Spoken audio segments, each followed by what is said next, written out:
scenario, maybe you aren't very good and you get an offer that you really like by the deadline, or maybe this thing really starts to gel and you can end up being competing sooner than you think with Flag and Kyrie and build around them. All right, we're going to step aside. We got Bobby Carella, All City, coming up here at the top of the hour, get his thoughts on where the Mavs go next.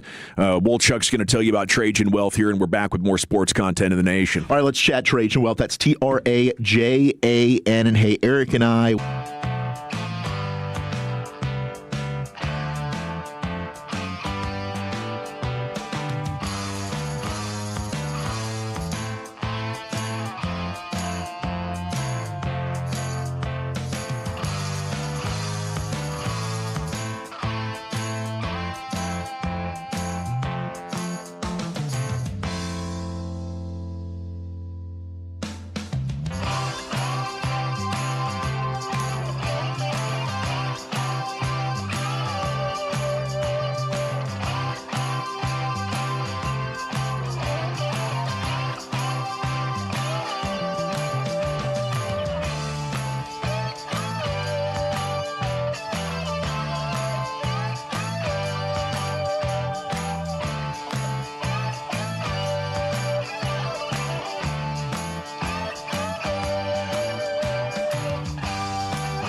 it depends on who's available, obviously. But if they're going to keep Kyrie, and if Kyrie's on board for, sticking it out here for the years to come, there's no real point in forcing your draft pick to be a guard. You just don't have to do that just because you feel like you kind of need to, because we watched them without a point guard all year and it was really bad. But Kyrie's coming back, so you can go best player available. And there are guards, in the teens, in that late lottery to mid to late teens. Ibuka Corey from Stanford, I think, is one. Bennett Sturts from Iowa. So if you want a guard, there are guards there. But if you want to trade down and get a big, like a Daimara, or a wing like Yaxel Lindeborg or Merez Johnson, it's kind of like a combo forward big. There are guys that you can get in that 12 to 17 range that could help you right away and could bring some size and athleticism and all the things that, that Masai Ujiri really values in players. So I would be down for that for sure. But while we're at it, I might want to see if OKC wants to give me one of their guards too. AJ Mitchell, Cason Wallace, like those guys are sitting on the bench. Might as well send them here. Bobby Karalla talking Mavs with us here on 105.3 The Fan. You can catch him on All City. So we've been discussing realistic targets. Sean Sweeney seems like he is the betting favorite right now. It's with the Mavs, now with the Spurs. I love that idea because you're also taking away from a division rival. What do you think of that name, and are there some other names that stand out to you that maybe the Mavericks could be going after?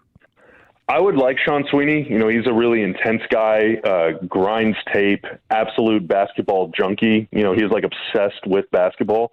And I think that's a really, cool trait that I would love to see in the Mavs' next head coach. But, if they go outside of the organization, Mark Stein mentioned Mike Inori, who's currently the top assistant coach in Minnesota. And I think that he would be really good here.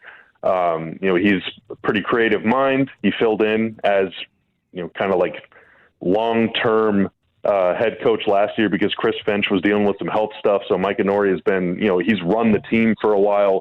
Minnesota's been very good. They obviously play a very good brand of defensive basketball. They have a lot of athletes. They can run a system similar to what Minnesota has here in Dallas. And Sean Sweeney, same thing. I mean, he was the defensive architect of that team that went to the conference finals in 22 and the finals in 24. He has experience here. He doesn't have any familiarity with Coop, obviously, but he does with Kyrie and some of the other players on the team. And so, if you want kind of the same or similar style of defense as the Mavs have played under Jason Kidd, but with a new personality in charge, then I think he'd be a really good answer there. But, I mean, it wouldn't surprise me if they went with someone that hasn't been a head coach before. Neither of those two guys have. I think I'd almost be more surprised if they went out and got someone like Billy Donovan or, some of these guys that have experience in the league, just because it really feels like with a young team that might not win a whole lot of games the next few years, you might as well bring in someone new that has some new ideas and that is going to be a little more patient than someone that might want to come in and win 55 games right off the rip. What do you think about the John Shire report? And that obviously the connection with Cooper Flagg. But, I mean, one, I don't know that he'd leave Duke, but I also don't really love that idea. He might have kind of underachieved if you ask a lot of Duke fans to this point. Yeah, I don't super love that idea either, to be honest. College is more like pros now than it used to be just because with NIL and the money and the pressure and all that stuff. But, man, I don't know. I think I want someone that's stuck around the NBA. It's still a slightly different brand of basketball down there, and I want someone with NBA ideas. Granted, he does, seemingly have a really good relationship with Coop and with Derek Lively. And I don't remember if he was on the Duke team with Kyrie or if that was his first year out of Duke, but I'm sure he knows Kyrie, just from being there over the years. So, there's relationships there, but yeah, I want someone with like NBA ideas and not a lot of college skins on the wall. When the guys start getting back together in September, you think Lively's going to be full go and ready for a great season? God, I hope so, man. I hope so. I mean, they really need him. Watching these playoffs, it is just, I really hope that people don't take for granted what he was able to do as a rookie in 2024. I mean, he was the best big man on the floor for every single series they were in. Like, he outplayed Gobert. He really outplayed Chet Holmgren. Like, he was so good as a 19, 20-year-old, and it's a shame that his injuries have just robbed him of the last couple seasons because that dude is unbelievable, and you need someone that size to even make Wemby blink. Like, they really, really need Lively to be back next season and to play 60 or 70 games, because it's also the last year of his deal already. His rookie contract is going to be up after next season, and they got a big extension decision to make with him. So, I don't want it to get messy. I want it to be all good. And I also know that the next time the Mavs are really good, it's probably going to be, or at least hopefully going to be, in part because Lively is such a stud. Yeah, and I think that can happen next year. I think they could win a lot of games next year. And if you don't think that's possible, then you probably should blow it up and go young, because Kyrie's not getting any younger. Yeah, I think they can too. I mean, I think if they keep this thing together and they just have just not horrible injury luck. The last 2 years have just been so brutal, but if they just get average numbers of games from all these guys, I think they're easily a play-in team next year. If not pushing for top 6, it depends on what happens with some other teams, but there's a lot of teams ahead of them that are getting older, like Denver. I don't know what's going to happen with Houston. Is Kevin Durant going to stick around there or not? There's some teams in that sort of 3 to 8 range that could face a little bit of upheaval, and the Mavs can absolutely take advantage. But yeah, I mean, it's going to be tough for them to get much higher than that, but I could definitely see them falling somewhere between 6 and 8, 6 and 9. So I was going to ask if watching Wemby be this good would make you think that maybe we should take the long road and rebuild long term. But what you just said about Lively, it doesn't sound like you'd be scared if they can stay healthy and bring this thing together. Yeah, why not? I mean, this time last year, we were sitting here, probably even this time last month, we're all sitting here thinking, man, no one is ever going to beat the Thunder. They're just going to win the next 10 titles in a row.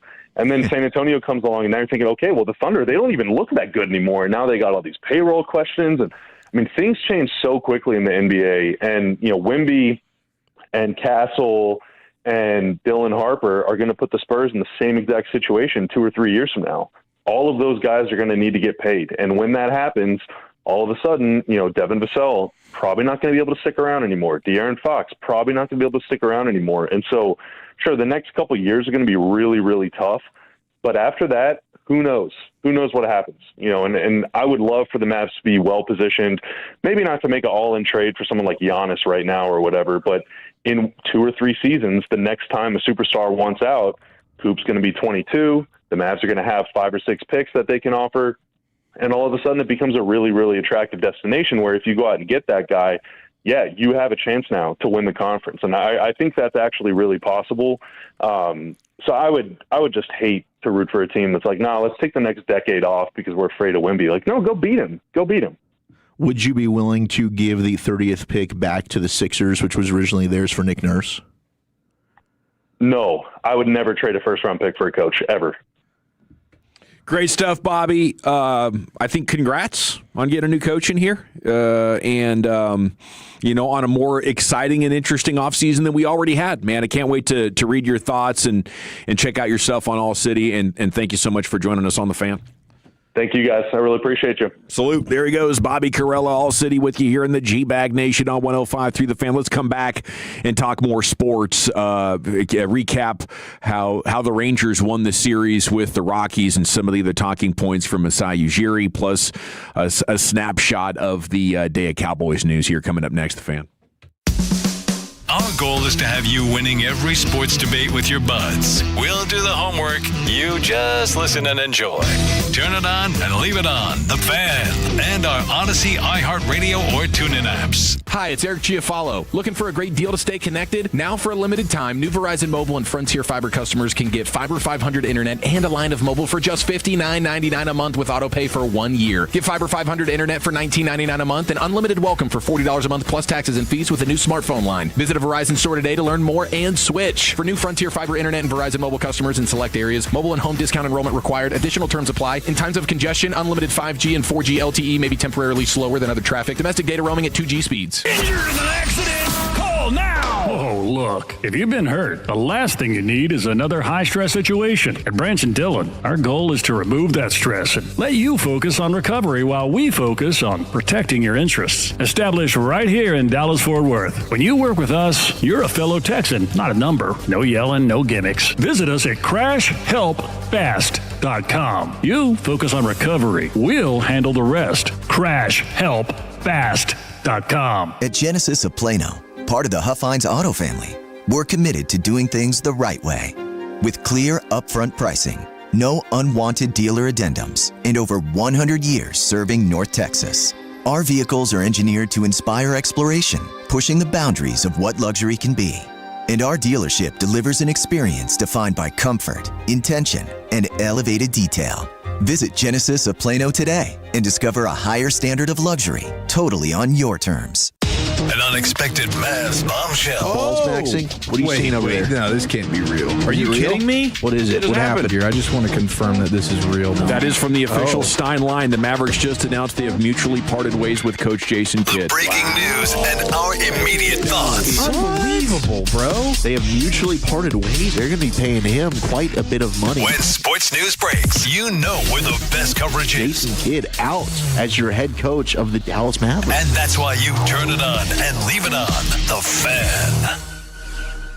If you're looking to buy a brand new car, the place to go is Platinum Chevrolet. My family has bought 4 cars from Platinum in the last 6.5 years. It's because of the great people, service, selection, and those low prices. You get them all at Platinum Chevrolet. Get in now and pound your fist on the table for GM Justin Rudd. You got clear upfront pricing. Whatever you see online, that's the price you're going to pay. Shop online and let them deliver your new Chevrolet. Visit PlatinumChevyTexas.com. Drive a little further to save a lot more. Chevrolet, together let's drive. Hey DFW, it's Becca. And Michaela. From Boomer Jacks. $2 domestic drafts are back. You heard that right. $2 domestic drafts all day, every day. We're open till 2 a.m. serving our full menu late. Get in here for $2 domestic drafts. Find your location at boomerjacks.com. At Alliance Hyundai, you can shop the all-new 2026 Hyundai Palisade today. Every new Hyundai comes with America's best warranty, 10-year, 100,000-mile limited powertrain warranty and owner's assurance. Plus, you don't need an appointment for service. Come see us today in person or visit us online at alliancehyundai.net. Mom, now that I have an after-school job, I think I want to buy a drum kit. Okay, Rockstar. Let's look at your account. When kids start making money, Chase has easy-to-use tools and expert bankers to help them learn how to manage it. And next month, I'll buy the bass drum and the cymbals. Oh, and maybe some noise-canceling headphones for you. Aw, you've thought of everything. Help kids save, budget, and build financial independence, all with Chase. That's good for kids and good for parents. Visit your local Chase branch and get started. Account subject to approval. JP Morgan Chase Bank, N.A. member FDIC. Okay, I have to tell you. I was just looking on eBay where I go for all kinds of things I love, and there it was. That hologram trading card. One of the rarest. The last one I needed for my set. Shiny like the designer handbag of my dreams. One of a kind. eBay had it, and now everyone's asking, ooh, where'd you get your windshield wipers? eBay has all the parts that fit my car. No more annoying. Just beautiful.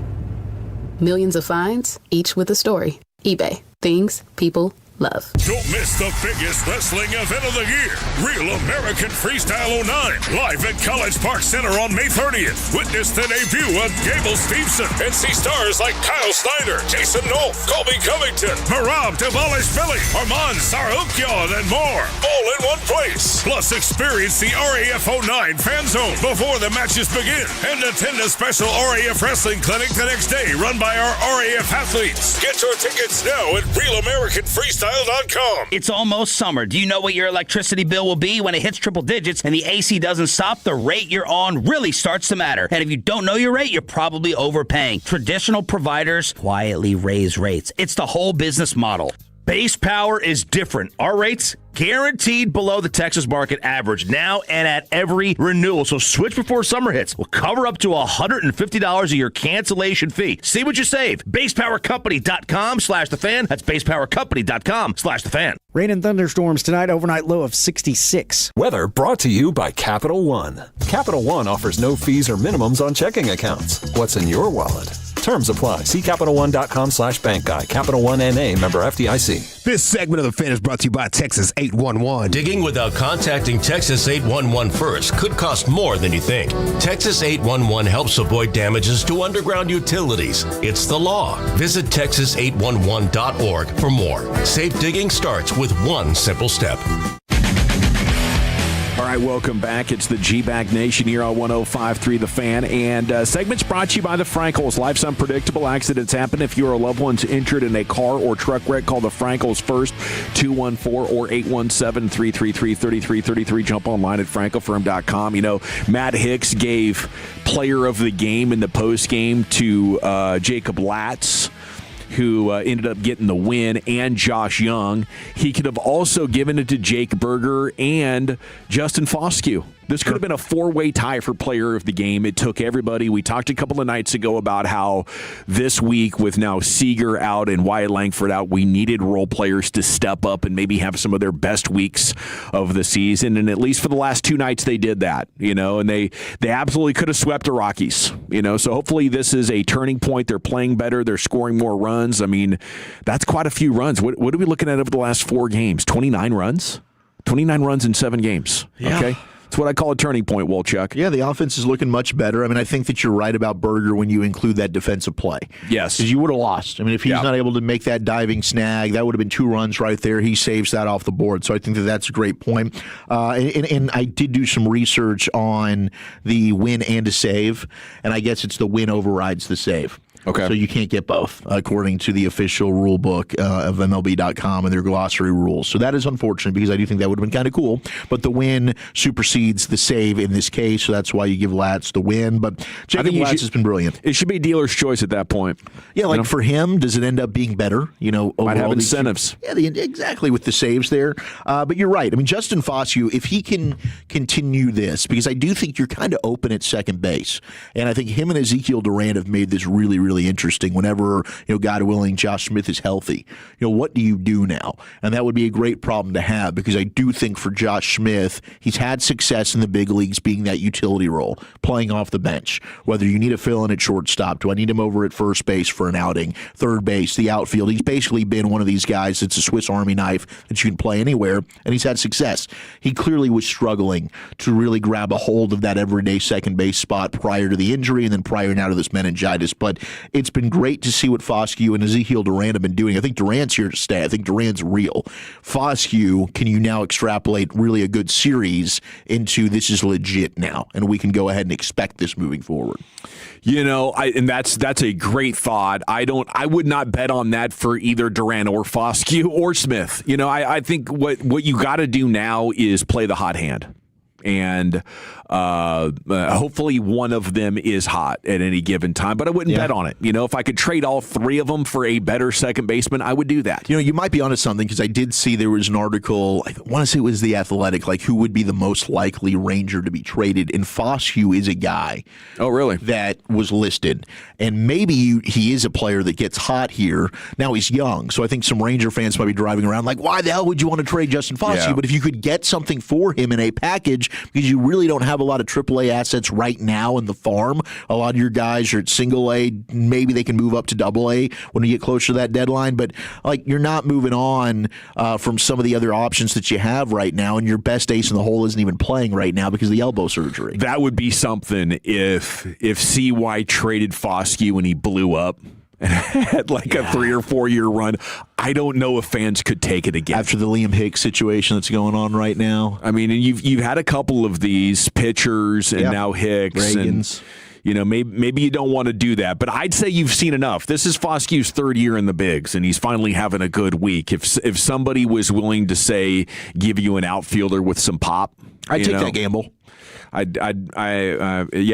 definitely open-minded to anything that it takes, and right now I'm excited about how the Rangers played today and the idea of them sticking around 500 until the trade market heats up, because what Evan Grant said a couple of days ago, I think, playing pretty loudly for me right now. And he said he got the strong feeling the Rangers aren't going to be compromising at the deadline, kind of hedging between buying and selling or doing sort of medium moves. This is going to be a full-on move. And I feel like if they would slide 10 games under, we know what that would look like for Ray. Yeah. And the other element of this is if you peek ahead at the 2027 free agent class, it's pretty mediocre. Okay. It's not a very strong free agency class. Your highlights are Bo Bichette with the Mets, who's been pretty meh to this point in the season. Chaz Chisholm with the Yankees, who's also, I don't think he's got a positive WAR. At least he didn't as of last week. And then it's a bunch of pitchers. But, I mean, otherwise, those are kind of your top hitters, Ian Happ and Seiya Suzuki if you're looking for outfielders. But it is not. Alec Boehm might be a guy that I'd be interested in if he hits free agency. But there's not a whole lot of guys that are getting you super excited when you look at the free agent class. So if you really want to make a big splash to improve the team, it's probably going to have to be on the trade market. Yeah, we need a DH and an outfielder that can absolutely bomb. Okay, Mavs presser earlier. Number of talking points. People reacting to Ujiri saying, I have to be accountable with a decision like this. I also have to be very active in how I look at the organization from top to bottom. So that was interesting if you juxtapose that against the announcement last night of this is a mutual decision. So we're obviously in the business of being media and fans of trying to interpret what these sentences mean. Did he just say that was his idea and maybe it wasn't mutual? What does that mean? And if it's not mutual, that means it's a clear firing and the Mavs are going to pay the full $40 million to move on from Jason Kidd. And, I love knowing that my team has the financial wherewithal and backing and conviction to buy themselves out of bad decisions because most teams don't. That's a big positive that I've taken from this. And the other element is look, the Luka trade, I think, is now we can finally put this behind us. I think this was the finishing piece of all of that. And that's kind of when Masai Ujiri says clean slate. To me, that's really what he's talking about here. But I do think the financial backing of ownership, and clearly they've got deep pockets that you didn't have with Mark Cuban, a big reason why he wanted to sell the team, them being willing to, we'll bite the bullet on this $40 million and move on from this coach, which I think is ultimately happening. I don't know how mutual this was. I kind of got the vibe from listening to Shams Charania talk earlier. This was more so a Masai Ujiri decision. Yeah. And that this doesn't really fit. I think that there was probably going to be a little bit of a power struggle here. You have Jason Kidd, who obviously had front office aspirations. He didn't get that. If Masai Ujiri is going to be the guy, you don't want to have a constant tiff here with your head coach who would like to have more say-so and roster control, and Masai Ujiri who's like, nah, man, this is going to be my decision here. So I don't think that was really ever going to work. So Masai Ujiri is getting ahead of this thing, but I do think that as a Maverick fan, as frustrating as what has been with this ownership group, Patrick Ramon, I think, is a guy who's going to be hands-off. He's going to let the basketball people that he's paying make those decisions. But I think you have that financial support and backing to go ahead and do that second apron stuff and all that. I mean, because honestly, the entire salary cap with the NBA goes way over my head. It makes absolutely no damn sense, but I think you've got an ownership group with deep enough pockets to keep you contending if you're in that position. Yeah, and all signs are pointing towards that. I think Jason Kidd could be a great coach in the NBA. Maybe he's got to have short stints. Maybe he's kind of like Parcells, where he's going to insist on things being his way so much and being such a control freak that after 3-4 years, it's time to move on. But it's not going to be in a front office led by a powerful personality like Masai Ujiri, who's really imposing his will on everything. And I think ultimately they knew that it wasn't going to be a great working relationship. Or in the best interest of either party for it to continue like that. So Mavs have a new coach. 817 says trade Cooper Flag for Luka. I think for the first time in this story arc, I'm at the point where I wouldn't do that. I don't think you need to do that. I think that your best case scenario is Luka, and we got the 2-on-4 bring Luka home in 2028.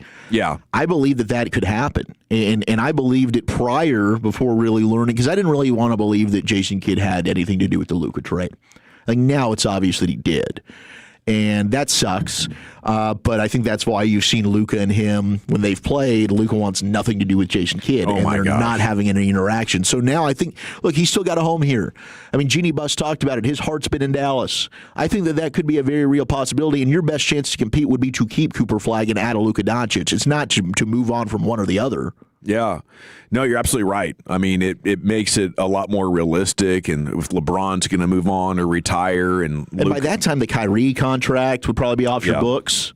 I mean, the Lakers just don't have the kind of roster to win with Luka. So unless he really wants to stay in Southern California or loves being a Laker, and that's possible, it's a different kind of lifestyle. It's a better weather. Yeah. There's some things that are attractive for people from Southern California, but you also are adding 3 hours first-year flight back to Europe. Both ways, so that's 6 hours of travel time. There's a lot of stuff to consider. But yes, for the first time, I feel like that's realistic now as well. Because Jason Kidd is gone, and Masai Ujiri and Michael Schmitz have a very extensive history in Europe, and the relationships they've built might end up paying off in a very big way there. The list of candidates put together by Mike Curtis in the Morning News includes Jared Dudley, former Mavs assistant. He's a very fast-rising assistant. Could have actually kept playing, but he got talked into, no, you should become an assistant coach because you're amazing at that. So he did that, and now 2 years later, he's getting a bunch of interviews for head coaching opportunities. Sean Sweeney. Is it a coincidence he gets to San Antonio and they might upset the Thunder and win the championship? No. I mean, I don't think so. His finger, everywhere he's been, you've seen even when Detroit was bad and he was there, like they were still a competitive team defensively. He's like a Vic Fangio of NBA defense. Now, how good of a head coach will he be? I don't know. Is he a guy that the players love? I don't know any of that information. I think he's very intense and has an eye for detail and isn't very patient. And sometimes that's the perfect assistant coach. Yeah. But as a head coach, you fly off the handle too much. And, right. You know what it's like trying to relate to Gen Z. If you want to take something serious, it's almost like they rebel from that. You got Billy Donovan, you got Micah Nori with the T-Wolves, and you got Frank Vogel, who's actually currently on staff with the Mavs. He's an NBA champion, head coach with the Lakers, and I believe took the Suns to the finals as well. They've moving on from Vogel, it sounds like. I think the only guy that they're maintaining from the previous coaching staff was Phil Handy. Matt Ricciardi, DFW's own, another really cool local story with these Mavs that Nico ruined.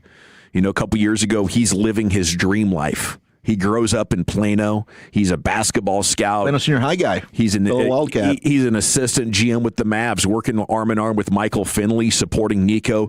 Next thing you know, Nico trades Luka. Jason Kidd signs off it, and 2 years later, Ricciardi's got to go, or 15 months later, really. Just now it's Michael Finley up for evaluation, and Masai said they've kept a couple of coaches, including Phil Handy, a player development assistant who's highly respected, work with Masai in Toronto. But I think we're going to hear about Finley maybe in the next couple of days or couple of weeks. Okay, so a lot of winds of change are blowing. Henry Abbott, True Hoop. And this is for folks out there, that might not understand the complexity of Jason Kidd's personality.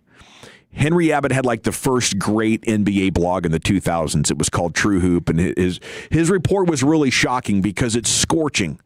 And he has never been an opinion guy. Like, Henry Abbott is not a hot taker. He's not an insider. He doesn't do takedowns. It was just all like, hey, here's what NBA sources are saying. Just that kind of blogging stuff, right? Henry tweets, I covered Jason Kidd when he played for the Nets. I know one of his childhood friends. I've been to his house, met his kids and his wife and his Pilates instructor. And I have insight from many people who have worked with him in his coaching years. This is a great firing. Oh, ouch. Yeah, that was a fascinating tweet. I mean, if he knows the Pilates instructor, this dude's getting the info. He's freaking dialed. But yeah, Brian Windhorst on NBA Today, when asked if OKC would pick 12, 17, and 37, he said, I don't believe they will. They want to move inside for a top 10 pick, and that's why the Mavs angle is out there. Now, 12 and 17 for 9. I like what Bobby Carella was saying. And is it darts? Is it scratch it tickets? It's not a full-on lottery ticket. It's not like we're trying to find our next starting quarterback in the 7th round, but pick 17, the probabilities of that guy being a long-term starter aren't great. At 12, though, you're getting into some pretty hollowed ground as far as the history of what that pick has been. Reggie Miller, Kobe Bryant's, Clyde Drexler's. You can find some ballers just outside the top 10. So I wouldn't be afraid of that. This draft stretches. Now, I'm talking to my scouts. Is anybody in love? Does anybody think that if we don't take this guy at 9, we're letting the greatest opportunity slide? Sure. Because there are some players inside that top 10 might have had a back injury, might not have shot the ball incredibly well, but their upside because of some of the traits they have are every bit as good as some of the guys that are going to go inside the top 5 or 6. So that's where you really got to trust your scouts. Spurs and Thunder, Game 2 tonight, 7:30 on NBC. there have been 25 instances of road teams winning the first 2 games of a 7-game series in the NBA. Road team taking the first 2 or going into enemy territory as the underdog. Those teams that do it, lower seeds, they're 21-4 all time. Wow. So it's a wrap. They can get it done tonight. I think this thing probably gets evened up tonight, but man, I'm excited, and I weirdly am pulling for San Antonio. I just caught myself watching that game, and I'm rooting for Wemby. Yeah. And there's something about this OKC team. I don't really get the hate that SGA gets. I don't view him as like this free throw merchant that everybody else does. But I just was pulling for San Antonio. It's probably the one and only time I'm going to do this. Wemby's so easy to root for. He's just likable. There's something great about the 7 wonders of the world and guys that are that tall with that kind of a skill set. And then obviously it's easy to root against the champ because they're the favorite and you're rooting for the upset a little bit. But yeah, there's an 84% chance historically of winning the series if the Spurs win. But you also have to consider they've won 5 of 6. Yeah. You know? Look, Lucius was on it, man. This is a bad matchup for OKC. He might have absolutely nailed it. What if they sweep them? That would be insane. If they sweep you talk about maybe trying to get some of those guards in a trade with OKC, like Case and Wallace, that Bobby Carell threw out there. They get swept. Yeah, I think you do. They are probably looking at the drawing board there. And how about the Knicks last night? Yeah, I was thinking about you. They're getting their ass kicked. There's 8 minutes left. It's like the Cavs are going BTA. I put out that tweet. 18-1 run. The Knicks go on. 643-0 is what teams who held a 20-point lead or more with 7 minutes remaining were. It's now 643-1. Thanks to Jalen Brunson and the Knicks. That's Team of Destiny stuff. Unbelievable. Yeah. Mavs did stuff similar in their run in 11. They were down 15 with like 5 minutes to play against the Thunder and the Heat. Yeah. Came back and won those games. Game 2 against Miami. But 20 with 7 to go. That's crazy. All right, we'll step aside. We'll come back and maybe chat with the Fan After Dark. I think Fred and Blake coming up here at 7 o'clock, and we're back with more here on the Fan. I want to chat Frankles with you before we do anything else, because life's unpredictable. Accidents happen. You never know when you or a loved one could be injured in a car or truck wreck due to somebody's negligence. And that's when we call the Frankles, up here at the Fan in the Dawson household. They're amazing. They make sure you don't settle for less. And unfortunately, it's easy to do. You might be on medicines to deal with the pain after one of these accidents. You're dealing with pain and suffering now, might be on board for decades. And you're making bad decisions. Don't make those bad decisions on your own. Call the Frankles. They will protect you from that. They will make sure that you don't settle for less. And the guilty party, especially if it's a commercial vehicle, 18-wheeler, construction vehicle, something like that, even a rideshare company, those folks are going to employ the best possible lawyers they can get to try to get you to settle for less. It only makes sense you would get the best possible lawyers you can.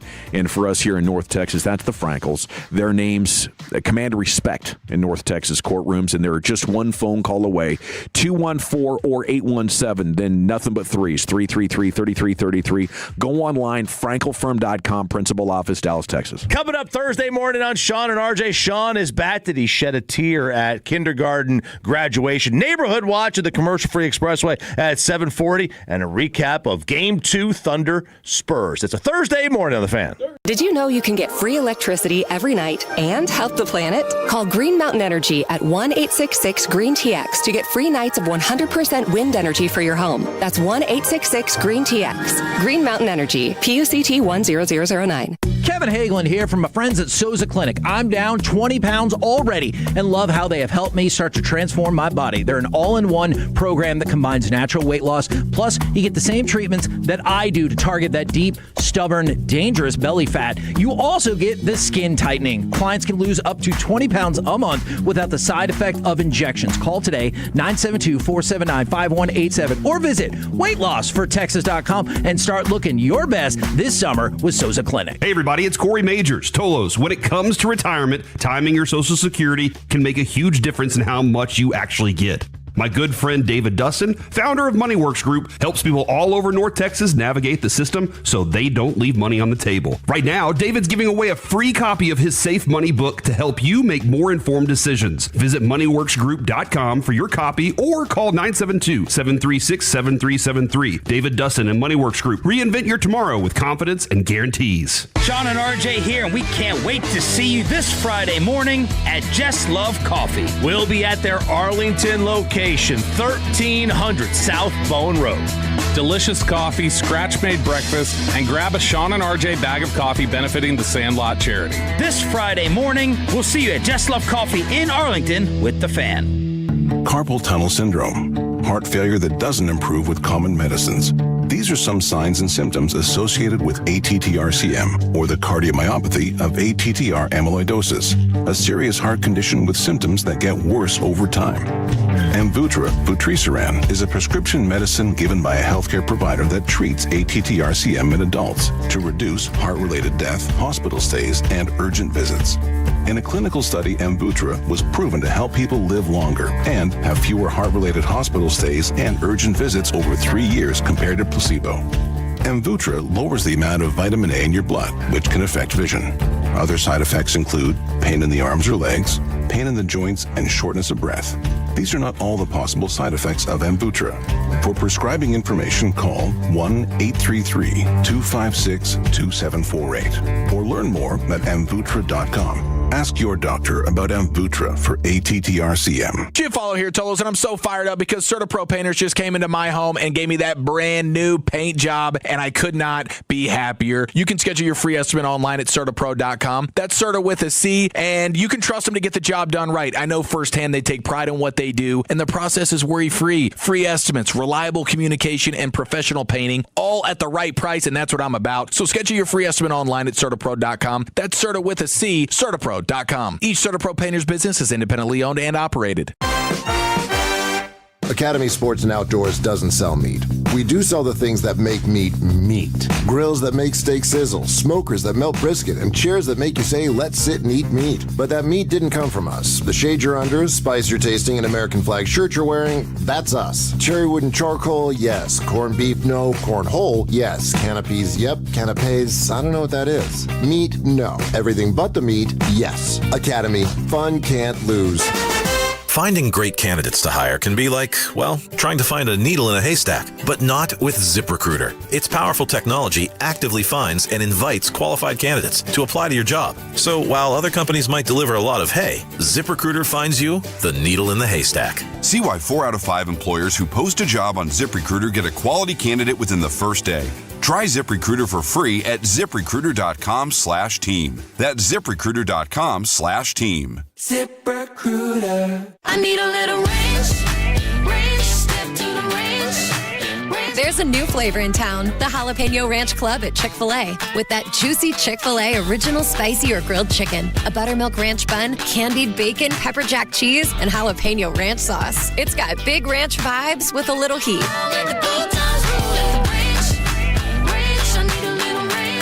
Chick-fil-A's new Jalapeno Ranch Club. Available for a limited time only. Order ahead on the Chick-fil-A app. Hi, Babe Laufenberg here to tell you about my friends at Classic Chevrolet in Grapevine. The winning team has got the play of the day. Classic Memorial Day is finally here. Shop World Champ savings at the #1 Chevy dealer in the world. 3 straight years. Upgrade to a new Chevy Silverado 1500 with $16,000 off MSRP. That's a winning drive. $16,000 off. Making the right trade is always the game plan. Well, right now, trade values are up. You could trade into something better than you thought and lower those payments. Plus, they'll buy your current car even if you don't buy from them. Get a check on the spot. Listen, the clock is ticking. Upgrade with Classic Memorial Day savings before the best models with the biggest savings are sold. Shop now at ClassicChevrolet.com. This is Texas. This is Classic. Together, let's drive. Classic Chevrolet. Relax, enjoy the difference. Registrations 2023 through 2025. Stock number PZ146125. Classic discount 1270. Customer cash 1250. Bonus cash 2000 plus tax title license and 225 dealer doc fee. Expires 5/31/26. For all of our fan contest rules, go to 1053thefan.com/rules. Rangers President of Baseball Operations Chris Young teams up with G-Bag Nation Mondays at 4:20. Nobody covers this team like your home of the Rangers. 105.3 The Fan. If you're in the market to upgrade your vehicle, get to Classic Chevrolet in Grapevine. Back-to-back #1 Chevy dealership 3 years straight, and they've got more new Chevys than anyone in their all price to sell. Silverados, Tahoes, Blazers, Malibus, Equinox, and more. Visit ClassicChevrolet.com. This is Texas. This is Classic Chevrolet. Together, let's drive, relax, and enjoy the difference. Based on new Chevrolet registrations 2023 through 2025. All right, welcome back. It is the G-Back Nation here on 105 through the Fan. The even better news, the Rangers actually improved to 24-25 today, Wolchuk. I shortchanged them a dub, so they're just a half game back of the A's as they interplay tonight against the Angels. Rangers off tomorrow, and they'll be in L.A. to take on those Angels of Anaheim coming up Friday night. The Angels are terrible. Yeah, they So you should, God forbid, sweep them. But at least take 2 out of 3. They sweep them, At for least sure. take 2 out of 3. Let's get that sweep going. Probably lose the opener, though. I know, and get right? shut out. Just it kind of feels that way. I think it's Get Evaldi. 1 or 2 hit. Isn't it Evo night? Isn't Evo going to start the series? No, it's It should be DeGrom DeGrom, Friday isn't it? night. Yeah. Okay, either way. Yeah. Well, crap. Yeah, DeGrom. He'll give up 6 solo shots, so. All solos. No biggie. I'd feel better if it was Evo. Right? Well, you'll win Saturday. It's true. Inter Miami is working on closing a deal to sign Brazilian midfielder Casemiro this summer. A 34-year-old going to play in the World Cup. He is going to depart Manchester United when his contract expires June 30th. I'll defer to you on this. Is that what the MLS has become now? I was It's just kind of like that. The cash grab where at the end of your old, career. where the greats go to, Make some extra at change. times, yeah. I mean, they're trying to snipe a guy here and there. Yeah. But it's an opportunity for those guys to come over and build their brand in the USA. That's it. And get more money than all the other players combined. I like that. Gavin's a businessman. Opportunity. I like that word. It's an opportunity. Speaking of opportunity, there is a rumor Atletico Dallas is going to announce some kind of signing. They are opening play next March in the USL. Right. And there's just buzz that maybe after They're playing at the Cotton Bowl, right? They're gonna play at the Cotton Bowl. Okay. But what's your soccer gut telling you? Well, my soccer gut told me it might be Chicharito. Okay. But I've I heard that name. texted the guys over there. I said, "This is my guess." Yeah. And I got you flexing you. Is this your gang of 7? Your soccer gang of 7? Soccer gang of 7. Yeah, it's the Okay. former sales manager here at the Fan, Sam Morton. Gang of 7. But it's fun. It's fun to know somebody that's pulling the strings there and to try to figure out who they're going to get. Hopefully, it excites soccer fans. Come on, let's do it. That's what you need, right? Wouldn't that be great if, obviously, baseball, football, basketball all dominate the states and whatnot, but wouldn't it be great if, like, hockey and soccer were honestly, not only on the same level, but at least where baseball's at, where it's a thing that people do, they go see, and it's not some niche activity. That would be nice for soccer to gain some more popularity. Hockey should be there. Hockey should be. I bring it up to people that are like, never been, never watched, couldn't tell you one team, and I'm like, that really stinks. It's the best sport to go watch live, in my opinion. I don't disagree. I put that with Hockey's basketball. They're hand in hand. I agree. Tickets are on sale tomorrow for that outdoor game at AT&T, by the way. That's right. Stars fans that are out there and wondering. Okay, what's coming up on your guys' show tonight? What do you think? Take a guess. Jason Kidd? Hey, where's Pure my bell gold. at? Ding, ding, ding, ding, You're ding, gonna ding, have ding, Jason ding. Kidd on the show. That's what I heard. I wish. I thought about reaching out to his agent, but we might do that at another time. But, Grant Asith? Come on, you already know the All right, names. okay, And who by else? the way, Who else? from Chicago, by the way. Grant is in Chicago because he covers the Wings as well. I did not know he was. Oh, he's in Chicago. And we're not just having Nice for Grant him. because Grant's our guy. We're having Grant because Grant knows the ins and outs of what was happening with this team with Jason Kidd, what was going on in practice, what was going on in these road trips. So this isn't just Grant's our boy and we're just hanging out. No, Grant's that too. That So you're going to windmill dunk on a Mavs legend tonight with Grant Asith is what I'm hearing. It happens. Are we? It happens. We're open. What time's Grant's coming And you know on? what? 7:20. I'm going to only tolerate so much slander when it comes to Jason Kidd because I am a Jason Kidd fan from my childhood. Okay. And you can be a fan of the player. So I'm only going to take so much before I say, you know what, we're shutting down. We got to be able to separate the art from the artist. You can be a fan of the player. Let's do some journalism. We do. Yeah, you know, you're a fan of We're the going to throw player. fries at each other, too, just to kind of really commemorate it. Fries, woo. Who do you guys want? Do we know? Do we know yet? Who do you want? It's Sean Sweeney. I agree. Right? I'm not going to overcomplicate it. He was here. He was well respected. He's going to probably be a head coach for somebody next season. Might as Why well not be bring him you. back home? And he's only working with the best team and the best player in the world right now in San Antonio. Calci odds are out. We will share those with you. And there's one name out there Yeah. that I am wildly intrigued by. Bill Self. No. How mad would you be? If Bill Self became the Dallas Mavericks coach, Yeah, would you be I ticked? I would be. I mean, I'd be ecstatic. What are we talking about? Well, because my boy. You're losing him out of Kansas. We'll find somebody. All right. Or Kansas. I like looking to Kansas, though, for his candidates, though. What's Kirk Heinrich up to these days? I want to say he's back in Iowa. Okay. He's running like a basketball camp. Well, here they come. Fan After Dark. Back-to-back full shows, right? Mm-hmm. Yes. Back tonight to back and tomorrow. Full shows. And then an hour on Friday. For the what fatties. reason, God knows why. Okay. Thanks to Lucius Alexander, the Pimp Cup Master Control here, 75 and 635. Just went about an hour and a half flawless or so after the Rangers dub. Broadus will return tomorrow, okay, for Wolchuk. Chiafala will be back tomorrow as well for Wolchuk. I'm Dawson. And until tomorrow at 2, you're going home with the G-Bag Nation at ease. When your friends say, hey, did you hear? You can proudly say, I heard it on the Fan. Keeping you sports informed with some quality laughs along the way. Turn it on and leave it on. 105.3 The Fan, the Odyssey app, iHeartRadio app, and TuneIn app. Save $2 when you buy 2 cans of Superior Products Coverall Tire Dressing. Plus, get 4 times O-Rewards points now at O'Reilly Auto Parts. O'Reilly.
At Platinum Ford. Your turn it on, leave it on. Home of America's team is 105.3 The Fan. Tolo, baby. KRLD-FM and HD1, Dallas-Fort Worth. An Odyssey sports station. Driven by our D&M Leasing Studios. This is The Fan After Dark on 105.3 The Fan. Welcome in, DFW. Glad to have each and every one of you on board on this Haiku Hump Day edition of the show. It is a Wednesday here on 105.3 The Fan. Been a few days since Blake and I were fortunate enough to grace these airwaves, and what a time it's been. Now, chances are you have seen, if you are one to frequent DFW media, there is a chance that you've seen my cohort on these DFW airwaves. Not here on 105.3 The Fan, but you got to see the face, the hair, and hot takes, and a little patting on the back. I know I don't want to say I told you so. My Chris Collinsworth? Well, here's a guy with a bad take. Here's a guy said wasn't going to be the Mavs head coach. I tell you what, and I'll be the first to admit, It's a Kid Muse Wednesday. The first thing I thought of, I was like, God, tomorrow's going to be insufferable. That's the first thing I'm not going to lie. I hand to God, and I didn't want to tell Blake yet, but the first thing, hand to God, that popped into my head, I was driving out to Mesquite to go look at a roof, and I'm listening to G-Bag, and they dropped the news about J. Kidd getting fired. And the first thing I thought of was Blake is going to be insufferable on the air tomorrow. I'll try my best not to be insufferable, but I did. I felt that from you, even though you didn't say it. Just when the news dropped, I thought, "Oh, Fred's gonna hate me tomorrow." But you know what? Look, and like I said during crosstalk, you've been very steadfast, and you've been very. I drew my line in the sand. Well, no, I mean, but and again, it's you and I have talked ad nauseum about Jason Kidd, and you have said even before really the Luka trade, that you really haven't been, you have not been a J. Kidd pom-pom, you have not been as a J. Kidd fan as others have been, and for obvious reasons. And so, dare I say, I will give you your flowers because, again, you have been very steadfast in not being the biggest J. Kidd fan and giving reasons for why you're not a J. Kidd fan. And you and Masai are apparently on the same page. We're on the same page. Well, you think he wears Hokas too? Definitely. Well, That's unfortunate. I appreciate that. But no, I mean, we still got to do some real J journalism around here. We're going to get to the bottom of why this happened. This is why we have Grant coming on at 7:20. We got Kevin Gray coming on at 8 o'clock. And then we got you, the Fatties, and the Tolos. Let us know your information. We even saw one of the most wild tweets by an NBA kind of account, if you will. Did you see the one about J. Kidd? It was just the most wild straight. You talking about Henry Abbott? I think that's who it was. Because you sent it to me, and I think I had bookmarked it and was going to send it to you, but then you'd already sent it to me where he's like, yes. I'm friends with friends of his, I've been to his house, and I'm not surprised about this firing one bit. I covered Jason Kidd when he played for the Nets. So Henry Abbott, I'm guessing, is a reporter. Yes. I know one of his childhood friends. I love it. It starts with like a rap dance. He's setting the tone where I know what I'm talking about. This is 8 Mile all over again. I've been to his house. Met his kids. His then wife, like he's throwing jabs. Wow. He's letting it know. I mean, just letting us know that this is not this take did not come out of nowhere. And Pilates instructor. Was that also a little jab that he takes Pilates? Like, not necessarily. I mean, he is a professional athlete, but if anything, she would have an intimate knowledge of, or I'm guessing it's a she. I mean, I don't want to, gender assign here, but I'm guessing most Pilates instructors are females. I would assume. 877-881-1053. Yeah. And then he said, and I have insight from many people who worked with him in his coaching years. So now he's obviously people in the NBA. No, he's qualifying himself. This is a great firing, and that tweet has since been deleted. Never mind. It hasn't. It was just a glitch. It has not been deleted. I was going to say, I mean, that's not the most, I mean. Has not been deleted. Sorry. Yeah, no, I mean, that's, look, there's nothing wrong with what he said. I mean, that's one man's opinion, but yeah. Fatties, I want y'all to spam the text line, 877-881-1053. Who do you want to be the new Dallas Mavericks head coach. We're going to talk all about what we think about Jay Kalshi Kidd. odds, too. We got Kalshi odds. We're going to talk about why Jay Kidd was fired, in our opinion, what it meant, what his tenure was with the Mavs, and where they go moving forward. But who do you want to be the coach? I'll go ahead and start it off. Does it feel like it? To me, it feels like a foregone conclusion. I won't say foregone conclusion, and we'll have Grant kind of give some more insight on this at 7:20. But my thought process of who I want, Kalshi odds kind of agrees. And then also just who makes the most sense. What was the first name that popped in your head as soon as this news popped last night? What was the first name that popped in your head? Sean Sweeney. He was getting, and rightfully so.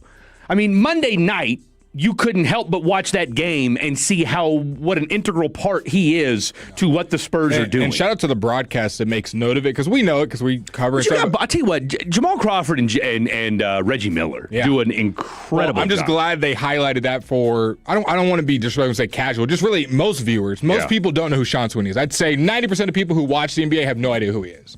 Unless you are on Twitter and looking at assistant coaches, you don't know who Sean Sweeney is. If you just casually watch the games and watch whatever, so I'm glad the broadcast highlighted him during the game while it was such a good game as well. And I think fans have a hankering to know more about assistant coaches. Why do we love offensive coordinators and defensive coordinators so much? Well, they call plays, you know so what I'm saying? It's a little bit more. Well, but it's a little bit more. Some do. I can see.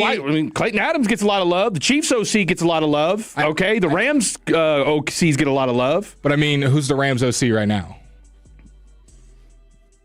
Sean McVay. See, so we don't even know who it is because he's not calling the plays. So the guys that call plays, the guys that have good defenses. In general, could we name any other assistant coach in the NBA?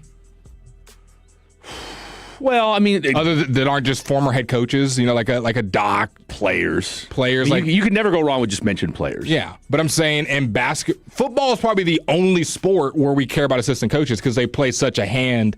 I'm just saying that you're starting to see assistant coaches get more I would love for it to happen. Yeah. Just because, look, who's our boy for, the Pistons? What was it, Walton, that was a coach, that was one of the assistant coaches? You got Jared Dudley's name that's getting thrown around a lot. Masai Ujiri talked about it today. Nick Nurse and Darko were coaches under him, and then they became head coaches. They were guys within the system. Now, he did fire Nick Nurse, too. He did. He did hire him and then fire him. He's got no problem getting people out of here. Now, chances are, I don't... Is this one of the quickest we've seen somebody come in and start just cleaning house? Not necessarily. I'm not... But that's what GMs do, though. I'm happy for it. I'm not complaining. I'm just saying it did catch you by surprise how quickly it happened. I'm not saying it's right or wrong. I actually think it's right. No, I'm not surprised. Look, he's got to get ahead of it. You've got... draft coming up. You've got the draft coming up. You've got... You also got other head coaches that are going to get hired. Well, look, the Pelicans already hired their guy. You got Orlando that needs a head coach, although Taylor Jenkins has already been hired by Milwaukee, so that spot's been taken. But you need to go ahead and get ahead of this, for one thing. And then two, as we're going to find out, Jason Kidd's not the type of temperament that you kind of let stew around the building when he's maybe not seeing things eye to eye with the administration. I would agree with that. Not only not seeing things eye to eye, but also wanting a bigger role, wanting a bigger piece of the pie. Which apparently he made very clear. I can't wait to play that cut for you guys from Masai Ujiri. He just goes on and answers. He goes, Jason Kidd told me he wanted to be the president. We were very honest, both sides about it, and I'll keep those conversations between us. And it's like... It's almost like Jason Kidd forced his way out. Maybe that's why they would say mutual. I don't want to say forced... But as soon as he unless I get my way, I'm gone. Well, I don't know if you can say unless, because then at that point you're kind of I'm not gonna say it's extortion, but at that point you're like unless because then you're threatening, right? Because then it's a bad look, right? He's already got. I'm sure he did in his reputation. Professional way. I'm just saying I want to do things this way. I want to be the president. Since you're not doing that, I'm not going to be on y'all's side with this. I want you to know I think this way. Y'all think this way, and that probably works when you don't have Masai Ujiri, and then Masai comes in and goes, "No, we're doing things this way." Well, once he found out that one of his guys wasn't, and I don't know who one of his guys would be, but once he got passed over, or they told him, "Look, you're not going to be the president," then the writing was on the wall at that point. And really, at that point, you wonder. wasn't at the presser. Well, and that was kind of the proverbial writing on the wall there that we didn't really, and that obviously that was speculated about a lot, that, okay, if these two were going to be in lockstep, you would at least be at the, press conference of your new boss. And it's very easy for Masai to be like, Jason Kidd's going to stay. When he was asked about it, I think he's going to stay. He's going to be our coach. The same from head to toe. Okay, well, your job isn't safe. I thought what this told me more than anything, and not that we didn't already know this. You can't be an owner without FU money. But this really said that, all right, the Dumonts and the Adelsons were like, you know what, 40 milli, hey, don't worry about it. We got this. We dislike it. Told me two things. One, Ujiri it really does have the ultimate say so in all of this. And then secondly, the money was never going to be an issue. That, you know what, $40 million to make Jason Kidd go away, that's fine. It was chump change for Patrick Dumont. It's absolutely chump change. Got him up out of there. I'm excited because Masai does not seem to be caught up in the emotions of everything. Like, he is making business decisions. If you don't align with the move that we are making, we'll play some clips from him today. If you don't align with how I'm thinking or how I think the direction we should be going, you're gone. I don't care if you're an assistant coach, a trainer. But that's why you brought him in, though. I'm just glad that change is actually happening, some cleansing. Yeah. And I'm not going to spend, honestly, too much time. We'll get into it here and there on the whole Luka Doncic aspect of it, whether that played a factor. We can speculate all day long, but I'm just glad they are making some change. For whatever reason, whatever the intent was, some change is happening. So for all the fans at home listening, they're like, I haven't been to a Mavs game in years, or I want to support this team, but I can't because of X, Y, and Z. Masai's giving you your chance right here. New start, Cooper flag, under the salary cap, top 10 pick, cleansing out those people. So I think the Mavs' direction is headed in the right way. No, I mean, you got to, and Brett Siegel, who, friend of the show, tried to get him on today, but he's got other things going on, but he's tweeted out some stuff as far as Dumont was concerned and said, ironic that the guy that okayed the trade is washing his hands of everybody that was left on the team. Now, here's what we'll say about the Dumont thing, okay? And I've already made it clear. You guys know until I'm given documentation to suggest otherwise, no one will convince me that the NBA wasn't involved in the Luka trade, and I will stand by that until the cows come home. Okay, so that's just but I get it. Dumont's got to take the heat for it, and rightfully so. But at the same time, like, look, he realized very quickly. And however they framed that the trade went down, you've seen from Dumont, for as clueless as he appeared when this whole thing went down, and then everything that ensued afterwards, it seems to me that, and you've talked to Dumont, I think he might be a little bit better owner than initially given credit for, or than what we initially thought. I think he is in a similar spot where we see most owners, and I think when you have the Mark Cubans, it taints Except for the Blazers owner. Yeah. Shout out to him. We'll get to him later. That's some crazy stuff. I'm done. What? We're firing everybody. Yeah, that's right. We don't bring two guys on trips. No Blazers network. We're just firing the whole staff. But when it comes to Dumont, I think he is like most owners. I think Mark Cuban muddied up the water for Dallas fans because Mark Cuban did know basketball. Was honestly like your active GM, owner, social president, was all those things. Well, eventually he did, but let's not pretend he knew basketball when he took on the job, though, Correct. either, right? I mean, he was on the job for 20-plus years, so you'd think he'd own it or know by the end. Most owners are billionaires. They got their money from somewhere else and buy a team. And that's really it. We make it more than it is, but that's it. That's why you hire a GM, a coach, scouting, the whole thing. And so with Dumont, my read, I could be wrong. I've met him, talked to him for 10, 15 minutes, heard all the interviews, just like you guys. I think he just got kind of duped. I think he just got kind of, Nico sold him a story, and he sung it with them and bought it. And it was like, okay, let's do it. Luka does get hurt all the time. Luka is only getting older. Anthony Davis and you won a championship. I like defense. I like toughness. Let's make this trade, and then you make the it. NBA is going to rig it for us. Okay, let's do it. Now that part still could be true, but if we're going on it's not rigged. Yeah. I think it was really as simple as that. Ignorance is bliss. And Dumont's like, I messed up, and what has he done? Fire everybody that was pretty much a part of it. and been in front of the mics. Hasn't really shied away from him. Masai gave a really good answer talking about what kind of president and GM he's going to be. He's like, we're going to be transparent. We're going to be talking to you guys. This is facing the music. And it was kind of a shot at Nico for you remember the closed door press conference that they had? Absolutely. And it was like, no. He goes, I own all this. All these are my decisions, not anybody else's. It is all on me. So if it fails, blame me. Look, I think it's to your point, it's a refreshing time right now for the Dallas Mavericks. Okay, there is a clear vision of what this team's trying to do. Now, I don't think they're done with firing people. Well, I mean, people behind the scenes, whatever. I mean, at this point, it's only going to be the Grants that even know who these people are. I mean, look, your GM's here. I think a scout got let go today or yesterday or whatever it is. So there might be some more peripheral stuff behind the scenes that get done. What I'm talking about is the roster. Oh, the roster's definitely going to be tweaked, 100%. And we'll dive into this with we'll get your thoughts on this at 7:40. We'll get Grant's thoughts on this. We'll get Kevin Gray. I would not be stunned if Kyrie Irving is moved don't even from this basketball team. Don't even say it. I'm acting like I didn't hear that. And I get it. Like I didn't hear that. I get it. But he's also said some things too that he's watching these finals, and I mean, look, I'm excited, sort of, for the ninth pick. I think Kyrie makes you better. I don't think they're trying. He makes you better, but he doesn't make you better than the Spurs or the Thunder. Yeah, but I mean, what are you going to trade for him? The first overall pick to go compete with Wemby? I mean, here's the thing: you've got a lot of teams that may give up a boatload of picks for. Nobody's giving up a boatload. You don't know no one's that? giving up multiple firsts for Kyrie. Look, you got to at least hear it out. And if you guys missed it, there is trade interest for Kyrie, Anthony Edwards. My favorite thing about the Anthony Edwards thing is that Anthony Edwards is privately discussing wanting him, but it was on Twitter, so we are all seeing it. The Rockets are very interested in Kevin Durant. I mean, teams are always interested in that's a Kevin Durant, in a Kyrie Irving, in a LeBron, in a Giannis. Like, just because you're interested doesn't mean the trade's going through. I had Adam pull this clip. If you guys forgot that infamous press conference. Kyrie for Amin Thompson? Yeah. And a first?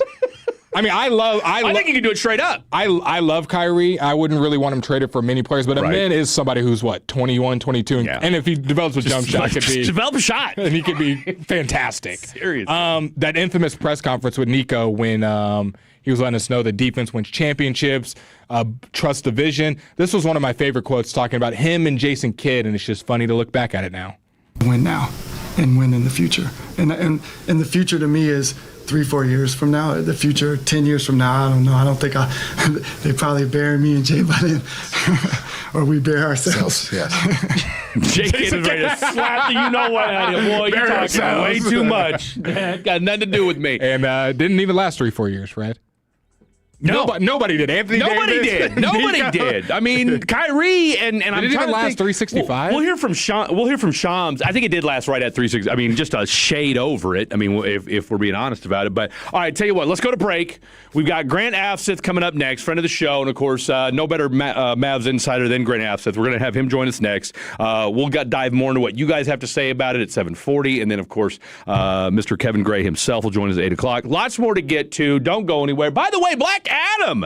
Behind the glass on the 1, 2s, and 3s. That's Blake. I'm Fred. This is The Fan After Dark. Sean and RJ, the KNC Masterpiece, G-Bag Nation, and Fan After Dark. Live and local.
manager or president or alternate governor, whatever the list of titles for Masai Ujiri.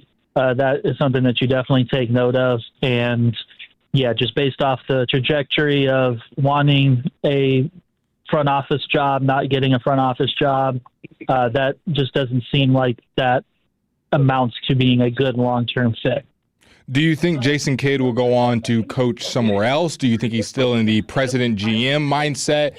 Pretty much, do you think Masai Ujiri is the reason that he's gone, or was this already the writing on the wall? Well, I think if just based off of the hiring, if they would have went with somebody else for the the president role, I think it probably, I guess the best way for me to put it would probably be case by case, because I think they're very much empowering Masai Ujiri to make decisions based off how he sees fit. And basically, who's to say, like, if they hired somebody else, they wouldn't have just aligned with Jason Kidd and had him around at least for a season and felt out the situation. But I think with Masai, he's somebody that when given the full autonomy to make those decisions that he sees fit, we're seeing right now that bringing in his own people is certainly what he would prefer to do. So put your thinking cap on for a second, Grant. So what do you think? I mean, Masai, for all intents and purposes, is being actually a part of the organization. He's only been here for about a month. What do you think he saw in a month that said Jason Kidd's not the fit? Well, I think for the most part, he probably, just like with a lot of the people that were in place, like especially like with Matt Riccardi, like they can be good at what they do, but it's just not somebody that you see as like the ideal option. Like he brought in Mike Schmitz to be somebody that he trusts a lot for scouting and is highly regarded in that perspective. And I think it's just a matter of like not necessarily thinking that they're not fit for the job or bad for the job. It's just a matter of getting like who you think is perfect or great for the job.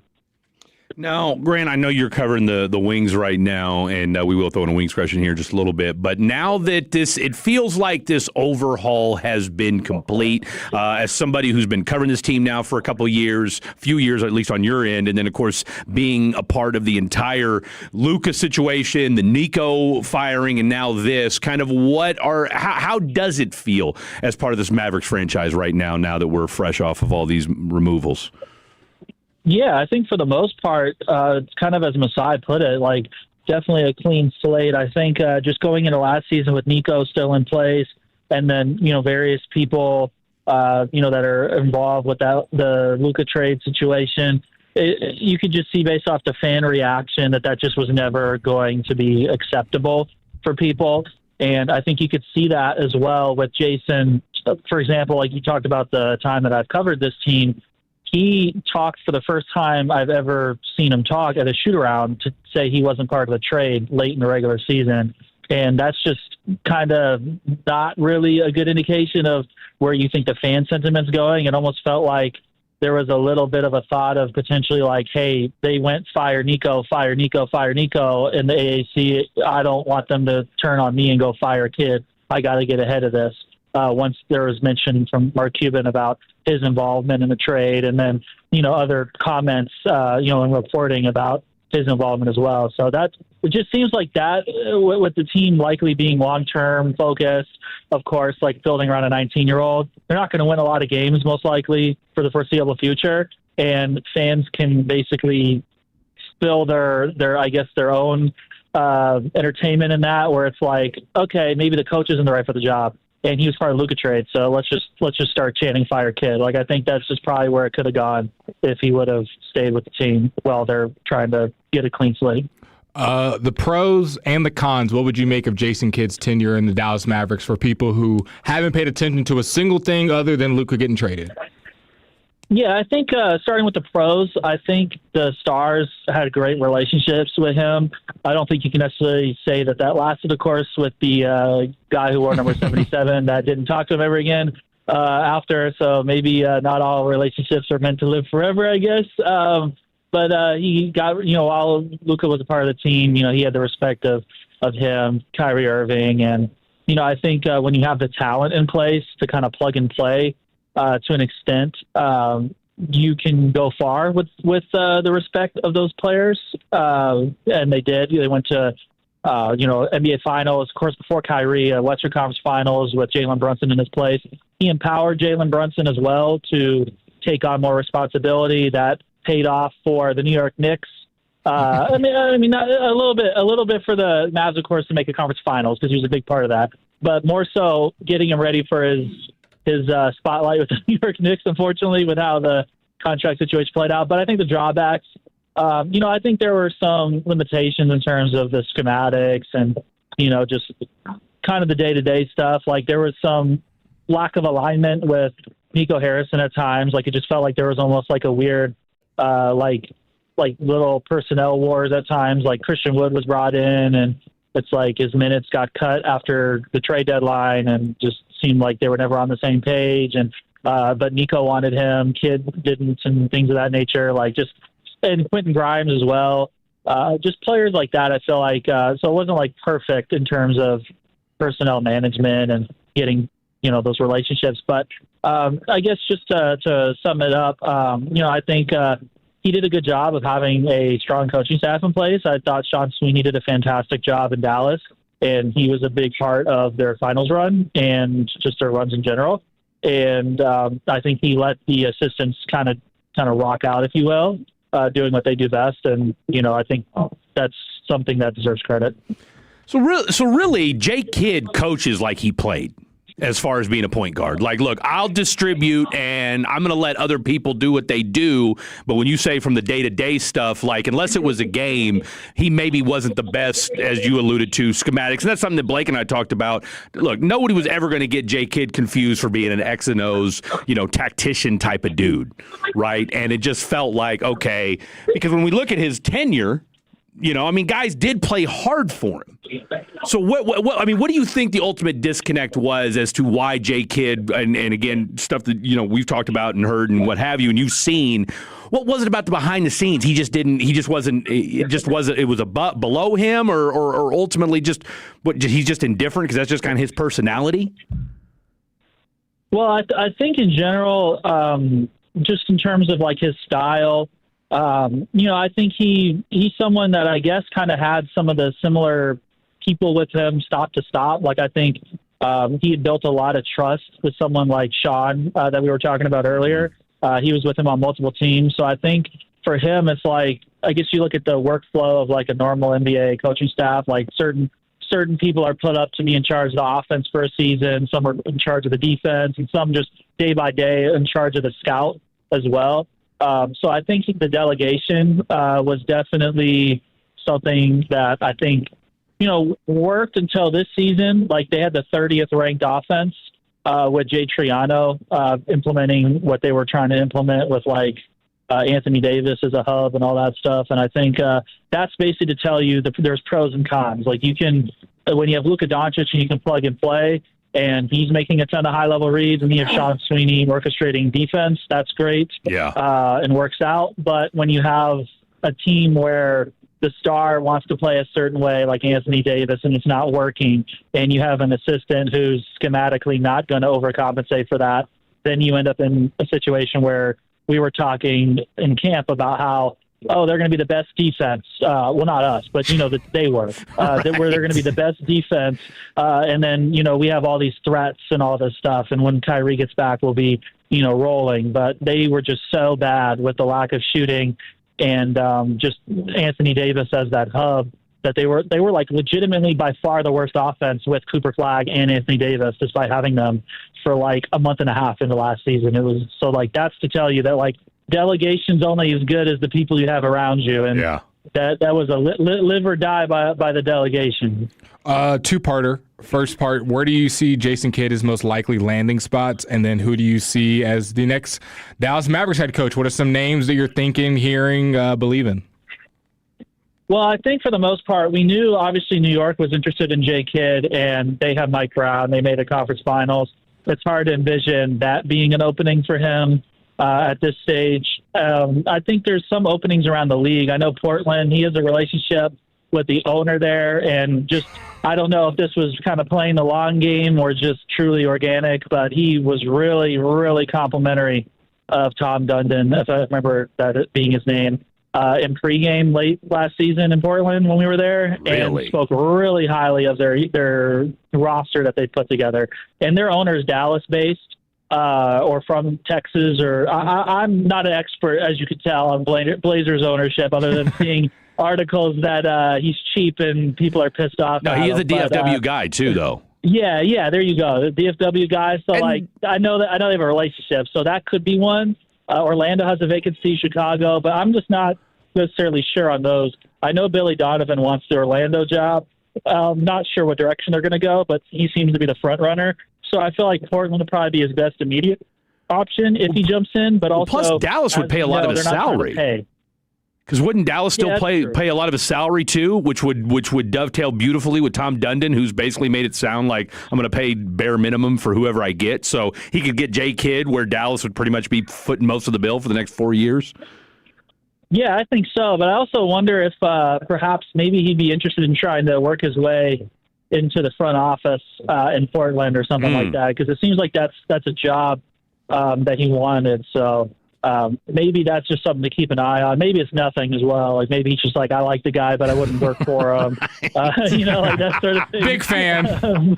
But knowing Tom Dundon, hey, look, I can get a GM and a coach for free for the same price. I think based off this interview, I'm not going to get hired anytime soon to write for Blazers.com. Well, don't worry. They've already cleaned out everybody anyway. So I don't cut think everybody. Exactly. You're better off doing what you're doing. And then really quick to follow up on Blake's point, who are you hearing as far as the it feels to me that it's a foregone conclusion, and again, I'm just speculating here, that it's Sean Sweeney or bust. Well, I think just kind of checking in on stuff. I'm not too sure if there's really like a lot of like just people that are aware of candidate situations for people that are like in the mix around the league.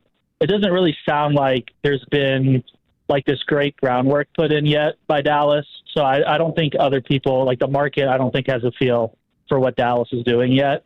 So I think we'll probably have to like see it play out a little bit, but I think just by default, this is kind of common sense stuff, but they probably become the most attractive job, which is with Cooper Flagg. So maybe that's why some of these other jobs haven't had traction, because now there's an opening that, hey, maybe I want that one a little more than I want this one. So I think we're definitely going to learn more probably in this next week or so, just in terms of what other teams go on and do or don't do. But because I know the draft's coming up as well, late June, so teams are going to have to get that figured out if they want input from their coach.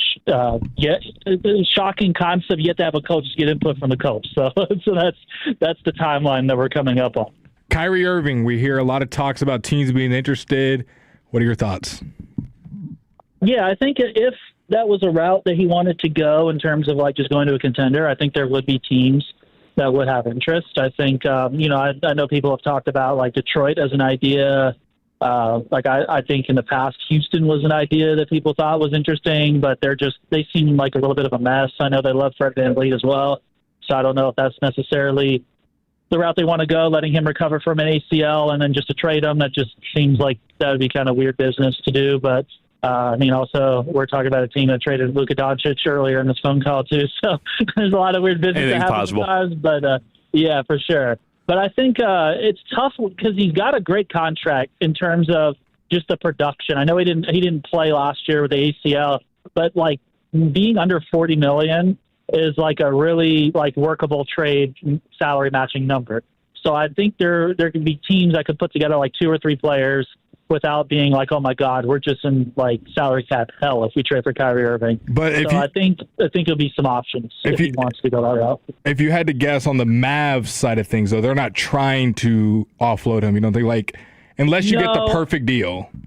No, I think we're definitely just basing off the sentiment of what Masai's told us. But I think if everyone's aligned, which it sounds like that's the case, I think they want to see Kyrie play with Cooper Flagg and help his development and take pressure off of him. And then I think it's just more a matter of the multi-year. Like, is that something Kyrie wants to do for 2-3 years? I don't know, because we haven't talked to him obviously at all while all this stuff has gone on.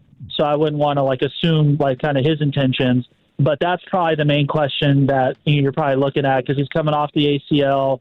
Highly doubt a franchise, same ownership, would want to pay a guy to not play the entire year just to let him recover and play for someone else. True. So that's another element that, from a business standpoint, I would probably think about from the Mavericks angle. Grant, you're a smart cookie. That's a good point right there. They just paid him to sit on the bench. What sense does it be to be like, now he's healthy, we're going to trade him? Exactly. They're going to want to see a little bit of a return on that at bare minimum. And then the other clash of that, though, is that he has an option in the final year of his contract. So that's a little bit of a player leverage situation there, where he can kind of dictate a little bit, like create some urgency if he really wanted to. So I guess we're coming up a little bit on like a need for clarity. I think the trade deadline will probably be a very interesting time, because if the losing, like, I'm not even saying this is going to be a bad basketball team, because I think Cooper Flag year 2 could be fantastic, but they are rebuilding. So there's a difference between bad, decent, good, and like great contender, where you're like playing in the Western Conference Finals, Eastern Conference Finals level type of team. So, if Kyrie Irving wants to get to a situation like that, or even has a viable path to one, I think trade deadline, that'll probably be a period to watch, where they're going to need clarity on his long-term opinion of this team before that option hits, because they're not going to want to let him just obviously decline that. And he's going to need cooperation as well if he wanted to get somewhere else and make good money on his next contract via signing trade as well. So it's a lot of like logistical, like you need to be on the same page to execute what either side would ideally want to do without sacrificing. Meanwhile, you're in the Shy Wings, Chicago. Sky tonight? By the way, your boy Jose Fernandez, he's a trip. Have you ever covered anybody like him before? I would say no, but then Jason Kidd also. Well, I don't think I can say some of the stuff that he said. he's had on the radio, but he's had some greatest hits, I'll say, with reporters. Yeah, he has. Telling them that he knows what he's doing. Yeah, he does. You can write positive stuff, I would say. My bad, Harad. Dude, seriously. Well, look, enjoy the game tonight. Great stuff from you as always, my friend. Real quick, tell the folks where they can find you on the socials. Yeah, for sure. You can find my Mavericks work on DallasHoopsJournal.com, as well as the Wings for people that like that, like, women's basketball as well, and just Grant Asith, AFSETH for social media stuff for sure. No brainer. Enjoy the game tonight, my man. I appreciate you having me. Always. The one, the only, Grant Asith. And Grant kept it PG. He kept it PG. No, he absolutely did. He absolutely did. He really, really did. We got to get him in the studio when he comes back to when he gets back into Dallas. We got to get the uncut on like the Patreon right there. Yeah, no. We well, maybe a 10 o'clock hour or something like that. The FCC's not listening. All right, we'll share some of our thoughts, some of your text messages, and more. Lots more to get to. Don't go anywhere. This is the Fan After Dark. Coming up Thursday morning on Sean and RJ. Sean is batted. He shed a tear at kindergarten graduation. Neighborhood watch at the Commercial-Free Expressway at 7:40, and a recap of Game 2 Thunder Spurs. It's a Thursday morning on the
the KNC Masterpiece, Wednesdays at 12:20. Coverage you deserve on your home of the Rangers, 105.3 The Fan. Welcome back to the Fan After Dark. This segment is brought to you by our friends over at Classic Chevrolet. If you're in the market to upgrade your vehicle, get to Classic Chevrolet in Grapevine. #1 Chevy dealership in the world. 3 years straight, they've got more new Chevys than anyone, and they're all priced to sell. Visit ClassicChevrolet.com. This is Texas. This is Classic Chevrolet. Together, let's drive. Based on new Chevrolet registrations 2023 through 2025. He's lights, man. I'll tell you what. I may bring in my shades. What happened to bringing in the sunglasses? I may have to. Seriously. Look, we haven't been on since last week. Stephon Castle! Oh, my God. He is trying to end SJ's life. That's the second time he's trying to do that. Is this me or does he look like Lucius? I'm not. The high top hair I can see.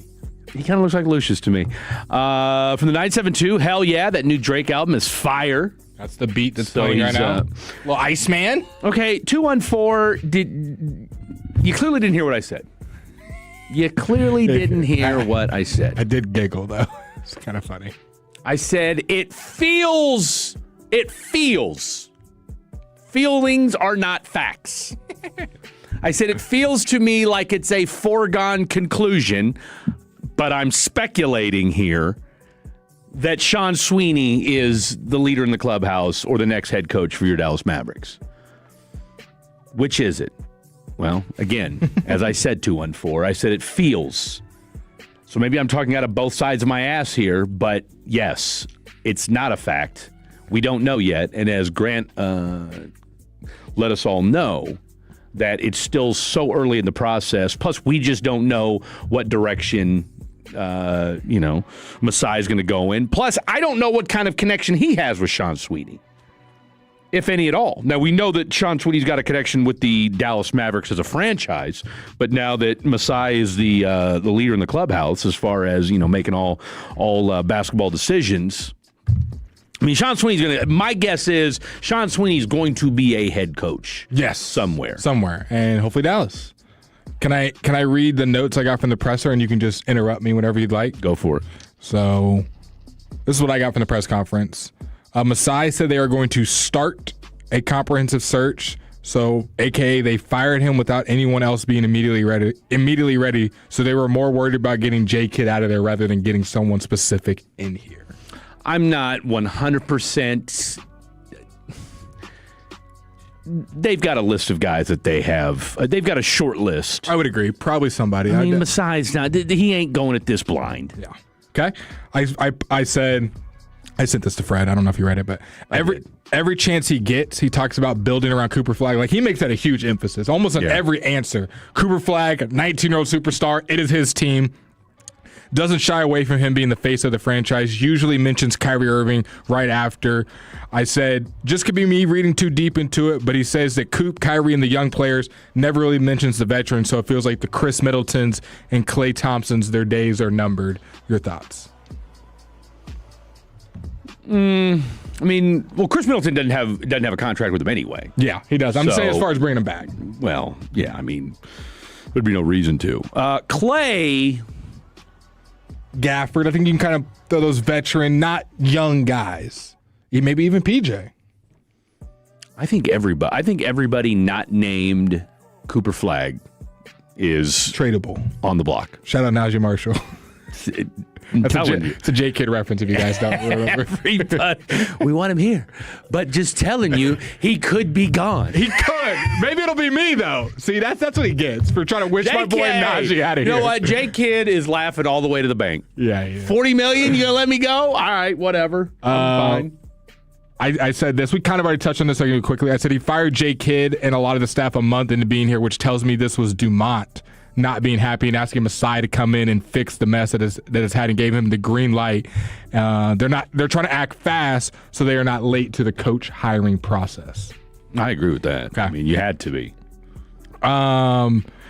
Why he fired people. He said he wanted to go in one clear direction. He made that very clear, one direction. We all have to be on the same page. And the guys that didn't think like that were let go, and hinted there were too many pulls in each direction, where to take the franchise. My read, there's Luka people, there's Anthony Davis people, and there's Cooper Flag people. And if they weren't all on the same page, he did his own investigation, people told him, he read the room, whatever it was, and let those people go. Because it does, I don't want to say specific as like a personal thing, but like, you're gone, you're redundant, I'll bring in a replacement. It wasn't just like he closed his eyes and was like, oh, we have to get a new coach. So I guess he's fired. He's like, no, he knew what he was doing.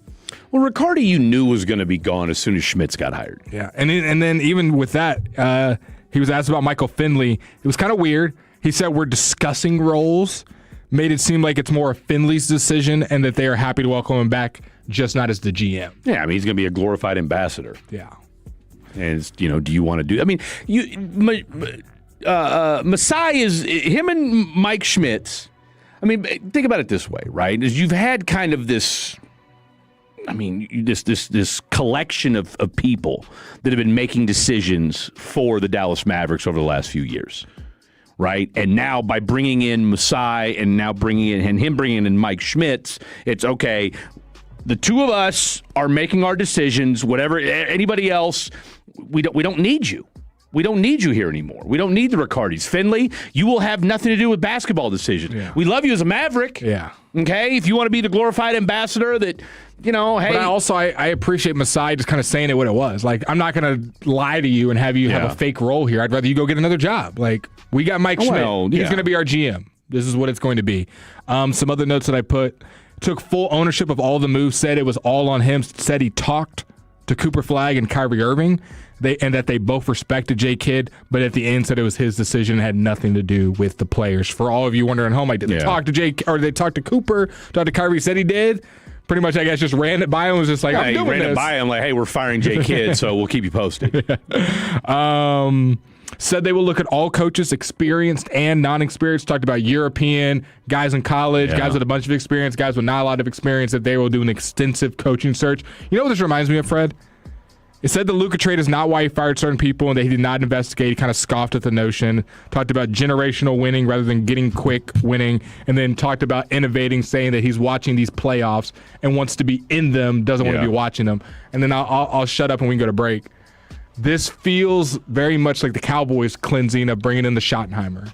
A whole new culture. We're going to do things this way. We're gonna hire guys maybe you haven't heard of. We're gonna go get the college guys, the Clayton Adams, my boy from Oregon. Like, we're gonna do the non-hype route. We're just gonna build a good team. But I think you're giving the Cowboys a little bit more credit than they deserve, because let's not forget, we didn't know what the shoddy culture was. No, we didn't. Because I see them going in that way of hiring. Well, but here's the thing, though. Let's not forget, Shoddy was on that staff, too, right? As a liaison, as Bobby told us. Hey, I mean, right, wrong, or indifferent, he was still an OC on that staff. Yeah, he was. He was an OC on that staff. But Masai's got pelts on the wall, though, agreed, right? So that's the difference. And he's going... I don't... Maybe I'm getting wooed over. I trust Masai's vision. Like, I'm blindly kind of trusting the same way we do now. My point is now, how we feel about Shoddy now.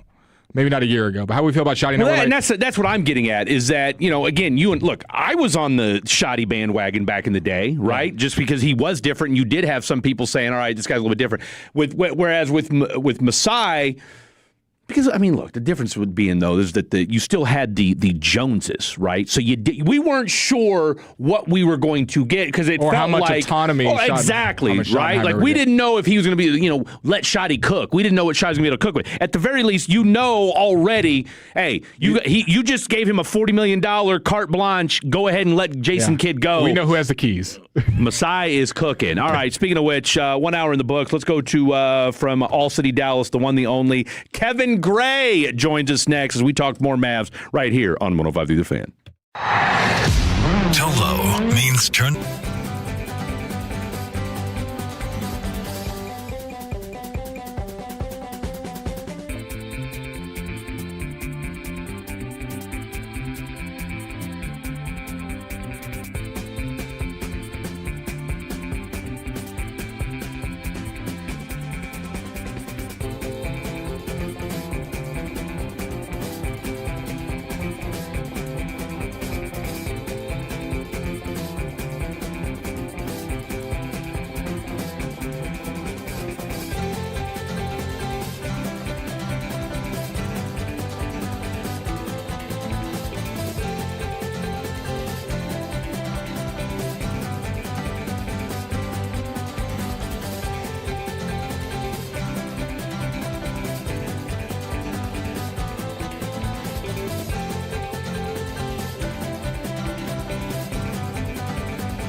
year. Raises value. And then see what happens by the time you get to the trade deadline. Because if you are not winning and potentially bottom out as you're moving toward the trade deadline, then you have to start really thinking about, okay, moving Kyrie Irving to be able to replenish some stuff for us going forward, maybe the best decision. But some folks will be on one side and say, hey, let him play. Let us see how he does in the first half of the year, then make a decision. Others will say, well, let's just see what you could potentially get and maybe play off some of the desperation that some of these teams will have given the need for a second star. So, yeah, Kyrie is the most intriguing portion of this summer for Dallas.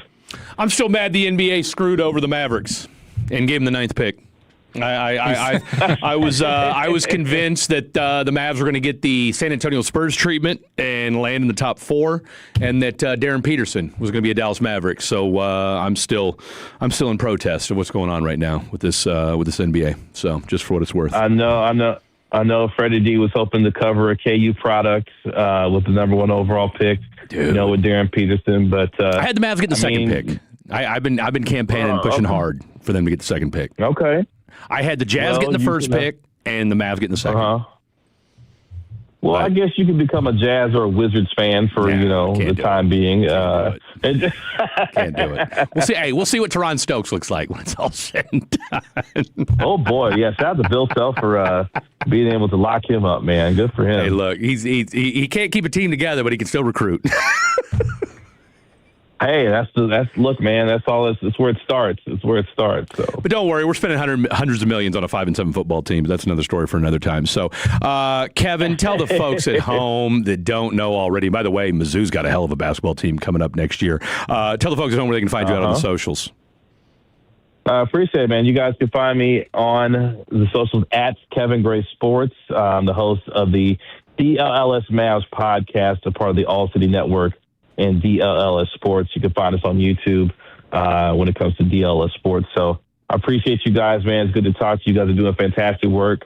I'm a fatty myself. There you go. So I appreciate what y'all do, man. Y'all doing a great job and keeping the nighttime show legacy going. So appreciate y'all having me, man. Can't get higher praise than that. I'll tell you what, KG, like I said, he's after my cousin, my second favorite Mizzou Tiger right there. KG, good stuff, my man. I appreciate you as always, brother.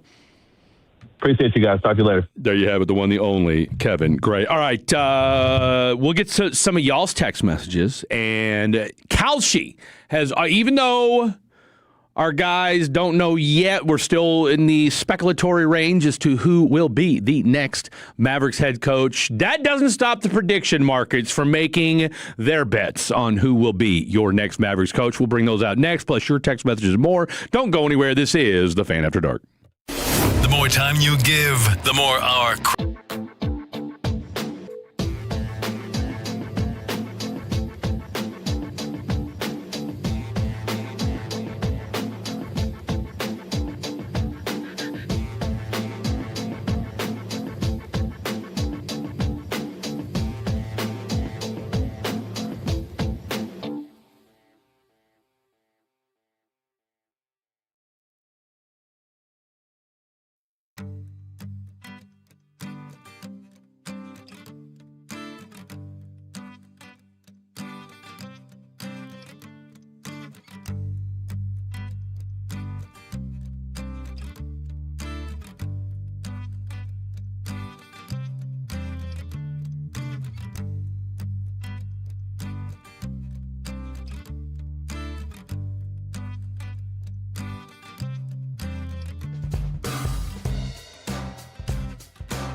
Are upset about the Twitch. So, back real quick, looping back to the F1 movie. Great movie. Lewis Hamilton was the executive producer. Someone just pointed that out. I saw that. And if you notice, all of the F1 racers, the real ones, are in the movie. Lewis Hamilton, Verstappen, Lando Norris. I don't think I'm missing anybody else. It's like a mainstay. They're all in the movie. Now, someone can educate me on this. They obviously have F1 cars. I don't know if they're using old cars, like cars that are out of commission, because otherwise that's a really expensive movie if you think about it. If they're using the actual... Well, they said it took 2 years to make that movie. I mean, think about it, the actual... Those are millions and millions of dollars for one car. Let's see. They're out there taking parts off. It's getting broken. Hell, how many times does Brad Pitt crash? Just for the heck of it. See for chaos. Franklin Saint catches on fire, for God's sake. Goes airborne. Dude, that scene is crazy because it just goes quiet. I like how they did that. They took all the sound out, and you can just like hear a heartbeat, and that's it. You felt like you were there. I felt like I felt. The F1 movie starring Brad Pitt cost an estimated $250 to $300 million to produce. That's a lot of money. With an additional $100 to $125 million spent on global marketing.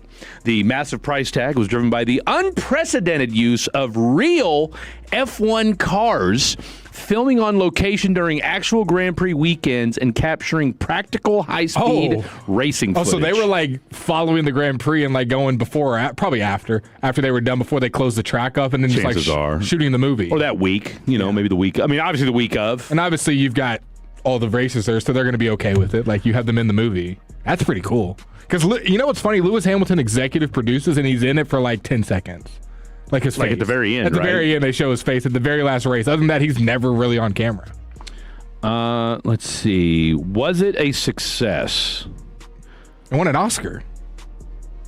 Well, but I'm just talking about financially. Oh.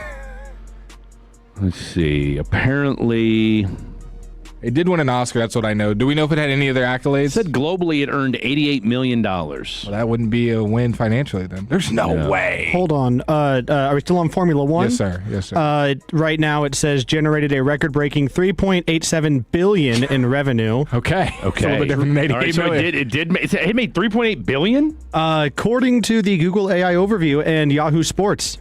$3.8 billion.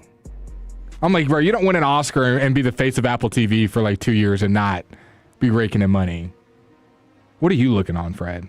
I mean, I'm looking at, was it from KymMillman.com, was the F1 movie a success? This guy. I mean, it's literally a blog post about this movie. But when did he release it? Releasing it a week after saying it made this much was July 2nd of 2025. So there you go. So this is the numbers. Adam's giving us the numbers as of today. So I'm sure it's made more money. I'm just curious, but I mean, how did it make? I mean, I'm guessing it made money based off of what, people subscribing to Apple. The Drive to Survive its opening series. weekend. Now, the opening weekend, its gross revenue was $144 million. And you said it only made 180. So that would be I'm saying it made 880. It's okay. The first weekend, it made $88 million. Okay, globally. So there we go. Okay. Just the first weekend, it made 88. The first weekend, U.S. and globally, it made $144 million. There you go. So that makes sense how it got to $1 billion now. And apparently, the kind of the effect of, after people watched the movie, some of them, they turned into enthusiasts, they're alleging. So, yeah. I mean, I don't know. I don't know that I guess I would watch a F1 race. I would watch it the same reason I'd watch soccer. Not because I understand, but just because it looks visually cool. Well, now soccer, I mean, look, I'm excited about the World Cup. I mean, I don't think the U.S. is going to do much, but... Name a player, Fred, because I don't know any soccer players. Pulisic. Nah, I don't even think that's how you say it. That's not even how you pronounce his name. Anybody else? Freddie Adu? I was going to say, Gavin mentioned a guy earlier on Crosstalk. Who? Chicharo? Casemiro, that Inter Miami is probably going to get. Yeah, but I thought he was from another country. He's from Brazil. I just thought we were talking about soccer. Yeah, in I just general. said soccer players. I thought you were U.S. guys. I just said name a player. Who's the kid from... Who's the Brazilian kid? Or I think he's Argentinian. Right. He's 18 years old. Oh, my boy Carlos was just talking about Lionel Mel? Ian Subiabri? No. It starts with a Y. He's talking about Yamel. Yamel. Yeah. That kid. Lamine Yamal? Yeah. Lamine Yamal. Okay, so... he's not Argentinian. Yeah, he's from Spain. He's from Spain. Okay, either way. Whatever. Whatever. Again, what do I look like? Gavin? What's the name of the... All I know is... Look, here's what I know about him. When he was a baby... Lionel Messi was holding him, and they got a picture of Lionel Messi holding him. No, he's going to be the GOAT. He's their Victor Wembanyama, if you will. What is the award for the best soccer player? The balloon? Yeah. The Ballon d'Or or something like that. Has he already won that? No, but I think he was top 5 in voting last like time. An 18-year-old. Yeah, because he plays for Barcelona, right? Yeah. Yes. He's not even 18 yet. He's 17. That's still crazy. Still a kid. That's similar. I mean, we're watching the whole Spurs starting lineup. That's an average age of 21.5 years. They were younger than the Michigan starting 5 for the national championship. Dylan Harper was in high school 2 years ago. Most of these guys on the Spurs roster should be in college. The fact that we're seeing young men dominate is okay. I don't like that. I'm sorry. He's 18, by the way. He'll be 19 in July. Oh, okay. I'm glad that the younger generation is doing well in sports. That's what I was trying to say. Not young men dominating. I don't think that's fine. I said I'm glad to see young men dominating. There's nothing wrong with that. Okay, it just sounded weird coming out of my mouth. You could have just kept it going and no one would have noticed. I was gonna say, I felt weird. I didn't say y'all felt weird. Of course you did. Okay, I'm looking up Lamine Yamal stuff right now. Looking up his stuff right now. I'm looking up his stats. Say you like seeing young men dominate, and say it doesn't sound weird. Say it. Says it doesn't sound weird. I like seeing Repeat it. I like seeing young men dominate. Let's go to break. Fair foul coming up next. Don't go anywhere. Coming up on the next KNC Masterpiece. It's a big show, and at 10:20, that.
got 8 as the second leading scorer for the San Antonio Spurs. And then, of course, on the Oklahoma City side.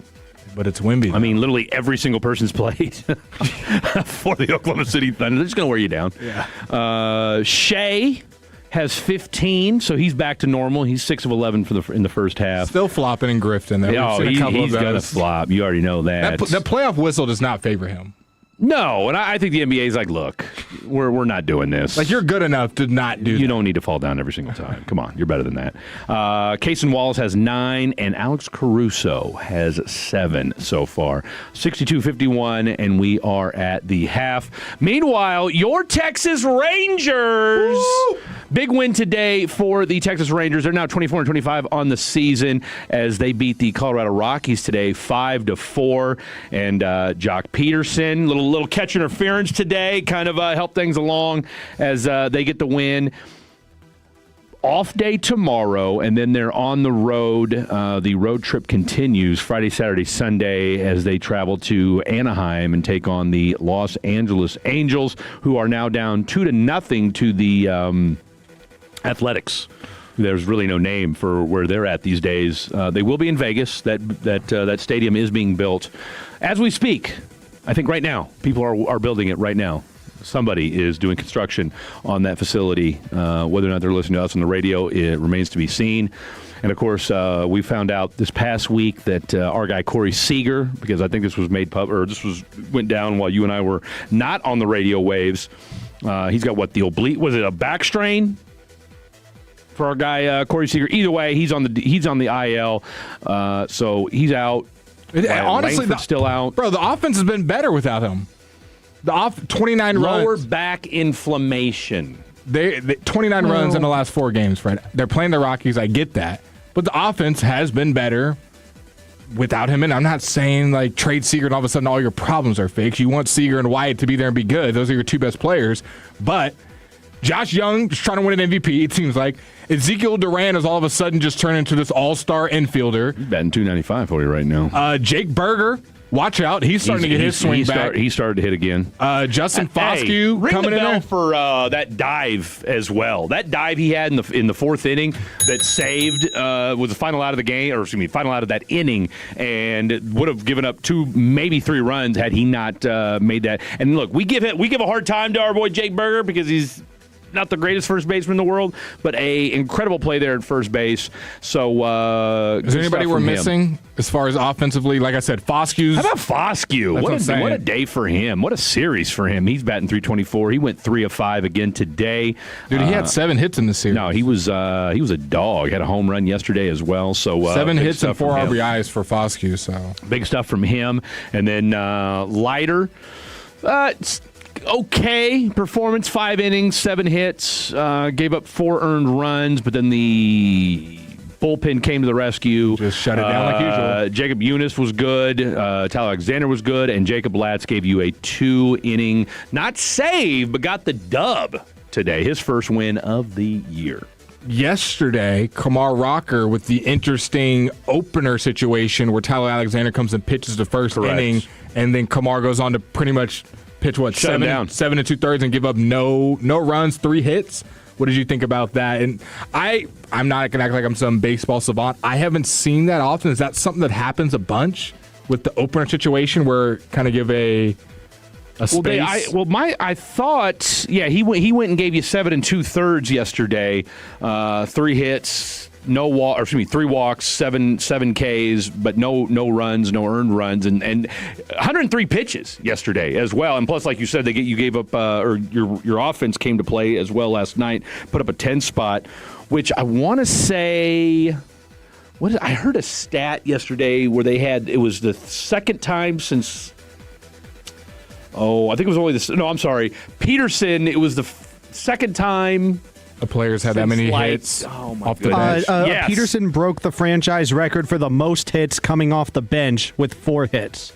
And Barajas had 3 back in 2000 whatever. 3, and I want to say it was 2004? 4? That sounds right. I think it was he came in from 2004. It was the first time in 22 years, I think it was. I was listening on the broadcast on the way home. By the way, taking nothing away from Eric Nadel, because we love Eric Nadel, but I am a huge Hicksey, and Jared Sandler guy. It's great radio. It's great TV. It's great everything. Those two are just great chemistry between those two. So 2 out of 3. Again, your Texas Rangers now 24 and 25. They're back on the I'm just glad the offense. The Rockies are terrible. So you did what you were supposed to do against a crappy Colorado Rockies team. Now you better take 2 out of 3. I'm going for the sweep.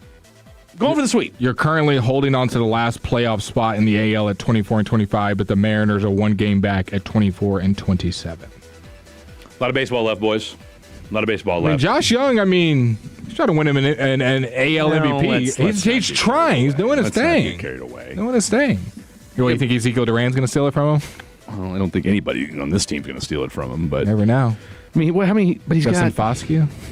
I mean, I don't know that doesn't help that Josh Young doesn't hit home runs. Well, that's the problem. And you need those. Shohei. I need at least 30 home runs and 100 RBI. Judge is going to hit 30, 40, 50 home runs, so he's going to. He's got 5 home runs right now. Yeah. You're not. I mean, look, 309. That's great, but 309, 5 home. I mean, right now he's tied for 96th in baseball with 5 home runs. Okay, I got you. The AL. There's no Rangers on here. For what? For MVP favorites, it's Judge. Why would there be? I mean, what are you smoking? Judge minus 125. Yeah. You want to guess who's second? You want to guess anybody else on the list? Bobby Witt. Bobby Witt second at plus 425. Anybody else? Yordan Alvarez plus 500. That's next. Go back to the Yankees. Not a household name. Rice? Ben Rice. 20-1. Old school. I mean, I guess Mike Trout. Yeah, y'all are knocking it out. 22-1. You're not going to get us one. Tampa Bay. I would love for him to get traded. Tampa Bay. I don't know. Junior Caminero. Junior Caminero. He's 25-1. Nick Kurtz from the A's, 30-1. Julio Rodriguez from the Mariners, 30-1. Vladdy Jr., 41, and Shane Langoliers. Yeah. And if you Rangers fans remember that name because last year he terrorized us. I think every time he played, I was going to say he's terrorized you a couple times this year too. Hell, he hit a bomb on you a couple weeks ago. So, fair or foul, Josh Young, a MVP candidate. Fair. Okay, this was posted on May 18th. There is a Ranger on here. What Ranger do you think it is? Not necessarily for MVP, but there's a Ranger. I'm looking at the awards. I don't agree with it. I'm like having What's the award? Well, Comeback Player of the Year? Cy Young. Oh, it's got to be DeGrom. DeGrom at plus 500 is third. Only Cam. I mean, if we're counting, solo home runs given up, then that's a stat. I'm kind of surprised. It's weird because Evo started so bad, but he's been like the best pitcher over like the last month. Evo just doesn't get love. I mean, Evo, I think Sandler put out the last 25 innings. He has his numbers are insane. His I don't want to misquote them because I don't have it in front of me, but no runs. His whip, everything is like below 1. Great stuff in his last month of baseball, if you will. But he also was like the worst pitcher for the first month. He had a rough 2-3 start. I mean, I want to say he's 4-4, 5-4 on the year. Either way. And I before this Rockies series, both Kumar Rocker and our boy Jack Leiter, they were both 1-4. Where's Mackenzie Gore at? 877-881-1053. Just dishing out. Dishing out what? Back pain? He's gonna be fine. My lat hurts. Are we not going to act like that didn't happen to Kumar Rocker too? Oh, but then he came back and pitched 7 2/3 of 0-run ball. Okay, Mackenzie Gore's going to do that. Let's hope. Where's he at? Did we already forget the game before that? The 8 innings. You forgot that one? What have you done for me lately? Okay. What have you done for me lately? I'm sorry, but Gore's been kind of rough lately. I mean, we're still giving up prospects rough all for year. him, for God's sake. Both of you are wrong, and when Mackenzie Gore wins a Cy Young this year, both be eating your words. Cy Young this year? You heard me. Cy Young? Both be eating your words. Cy Young? I want every Tello and Fatty maybe the Cyrus Youngman Award. I want y'all all to stop what you're doing. What are we talking about? If you're driving, pull your car over. You probably crashed and ran into a guardrail after hearing that. If you're at work, tell your boss you got to step out. Spit out your beverage. Mackenzie Gore will and will continue to be a star. I'm not worried about continue. You got to be one first. I'm not worried. Why don't you become a star first? I'm not worried about a little bad starter. How about you worry about your back? I remember top 10 in strikeouts, 8 flawless innings the last time we saw him. No. Actually, the last time we saw him, he got yanked after the first inning. Yeah, that's the last time we saw him. Tightness. It was the back tightness. Oh. Evaldi can't get pulled. DeGrom can't get scratched. He They got tried- pelts on the wall. Okay. They got pelts on the wall. Mackenzie Gore is going to show you that where his pelts Show are. me. He's going to. Show me. Keep stay on. Hey, I know on what Evo and DeGrom side. can do. Mackenzie Gore. Yeah, jury's still out. And they're jury's still out. And they're 40. So when they leave, and you need some new pitchers, and you're let's hope. Mackenzie Gore, save us. Yeah, you better. You better. You gave up half your farm system for him, so you better name one of those players. None of them are doing anything. Well, of course, because they're prospects. But And you they're don't have anybody- you don't have anybody- prospects are prospects until they do something. Which I get that, but well, you I just don't hate have when any people say they prospects gave up so much. Those Well, guys you gave probably up- aren't going to do anything. You gave, but here's the thing: you lost ammo to go make other moves. Now I hear you on because that. I dumped 5 of them for Mackenzie Gore. Now, I can hear you on that. Maybe you should have got someone different. I'm not. I'm with you. I'm not against giving up prospects. I'm all for it. Hey, I'm here for parades, not prospects. Yes, because say they didn't make this move and the pitching staff sucked. Why didn't you go get a player? And why didn't you go get Mackenzie Gore? Now that we have him, why did you do that? Because everyone was mad at him when you didn't go get somebody. Now he does. I mean, Jacob Latz would have been your 5th starter, and Jack Leiter would have been your 3rd. Now, I'm not sure that Mackenzie Gore is head and shoulders above Jack Leiter right now. Just wait. Just saying. Just wait. Just saying. All right, I do got to get to my fair or foul because it is a good one, and it will dovetail should we get beautifully. Sandler on to talk about Mackenzie Gore? Let's do it. All right. Special coming up guest next, Gavin Dawson. Coming up next. What do you mean by stuff? What do you mean the stuff isn't good? I'm not seeing it. We're watching the games. All right. Coming up next, let's give you what's going on with the NBA playoffs. And I will give you my fair or foul. It's a food, restaurant-related fair. In fact, I'm very eager to get Blake Elliott's thoughts on this. We'll discuss this in the next hour. Plus, we've got to give you our haiku topics as well. Lots more to get to. Don't go anywhere. It's Fan After Dark. Take us with you wherever you go. Now heard on the iHeartRadio app, YouTube, Twitch, the TuneIn app, our Odyssey app, and of course with the biggest mother of a radio signal in DFW. Thanks for making your favorite travel buddy 105.3 The Fan. Shop the Sherwin-Williams Memorial Day sale and get 30% off paints and stains May 15th through the 28th. Whether you're refreshing your interior or exterior, we've got the colors to bring your vision to life. And with delivery, getting everything to your door is easier than ever. Shop online to have it delivered or visit your neighborhood Sherwin-Williams store. Retail sales only. Some exclusions apply. See store for details. Delivery available on qualifying orders. Okay, class, let's begin. Psst, love your boots. I just sold a pair like that on eBay. Oh, really? Yeah, it took like 2 seconds to list and they sold almost immediately. I've been selling everything lately. Some chunky boots, a faux fur coat I never wore.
This is the exclusive home of Dallas Cowboys football. KRLD-FM and HD1, Dallas-Fort Worth. Let's go, Cowboys. An Odyssey sports station.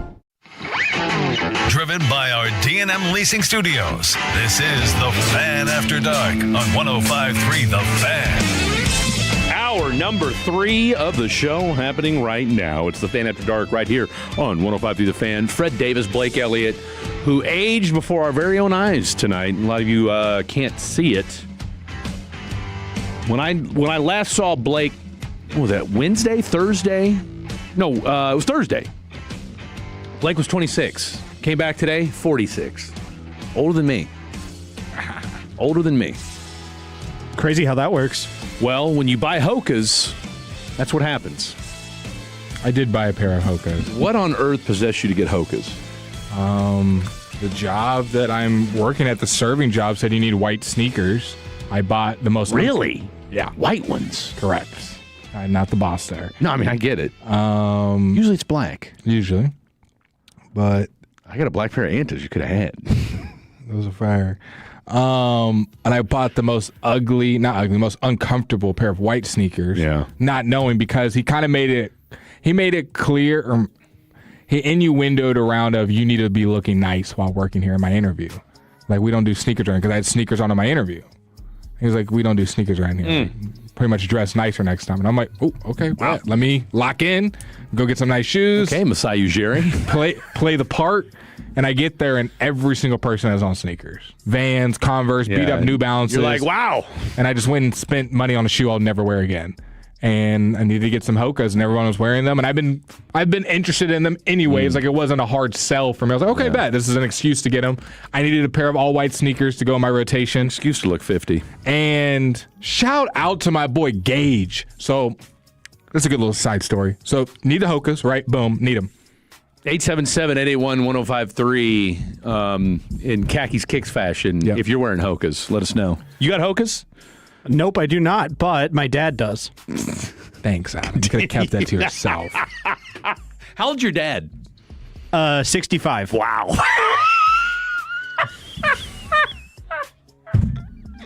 Hey, new guy Jake has him, and he's 12. So it evens out. Just the way he said that. No, he's 65. Thanks, Adam. Really good support right now. Is he retired? One more year left. Anything else, guys? I like the stuff I like. Anyways, needed to get the Hokas, right? So I go online to look up. You and Adam Dad go shopping. This is Shebang playing in the background, by the way, by Drake, Iceman, great bop. Let's go. I'm thinking I can just go on Amazon and buy them, right? Why not? Sold out. Oh! My size 12, all white, sold out. All the boomers. And then I go, okay, I can go on the official Hoka website. Yeah. Sold out. Sold out. Okay, I can go on, I just look, Hoka's near me. Yeah. JD Sports, Champs, Foot Locker, all have them. Sold out. Sold out. I'm like thinking, what kind of shoe is this? I'm thinking this is an everyday shoe that they make a bunch of. And they are sold out everywhere in every size, every color. And especially the all white. Like the all white sells like crazy. And so I look up and I find this bootleg site. They look good on shuffleboard courts. Continue. I go on this bootleg site, and it was like, there's 3 in your area. Literally, it didn't even say the store. It didn't even say the store. It said there's 3 in your area, literally like it was some drugs. I was an old folks home. I was like, okay. And it had the most random store, Trade Home. And it was at Firewheel in Garland. Okay, I know now. I know where that's at. Firewheel Parkway. And I call and I go, it doesn't answer. And I call again. Hey, I'm looking for some Hokas. Yeah, man, we got them. He goes, last pair. Shout out to my boy Gage. He goes, I'll put them in the back for you. He goes, I was going to buy them after I get off work, but you can have them.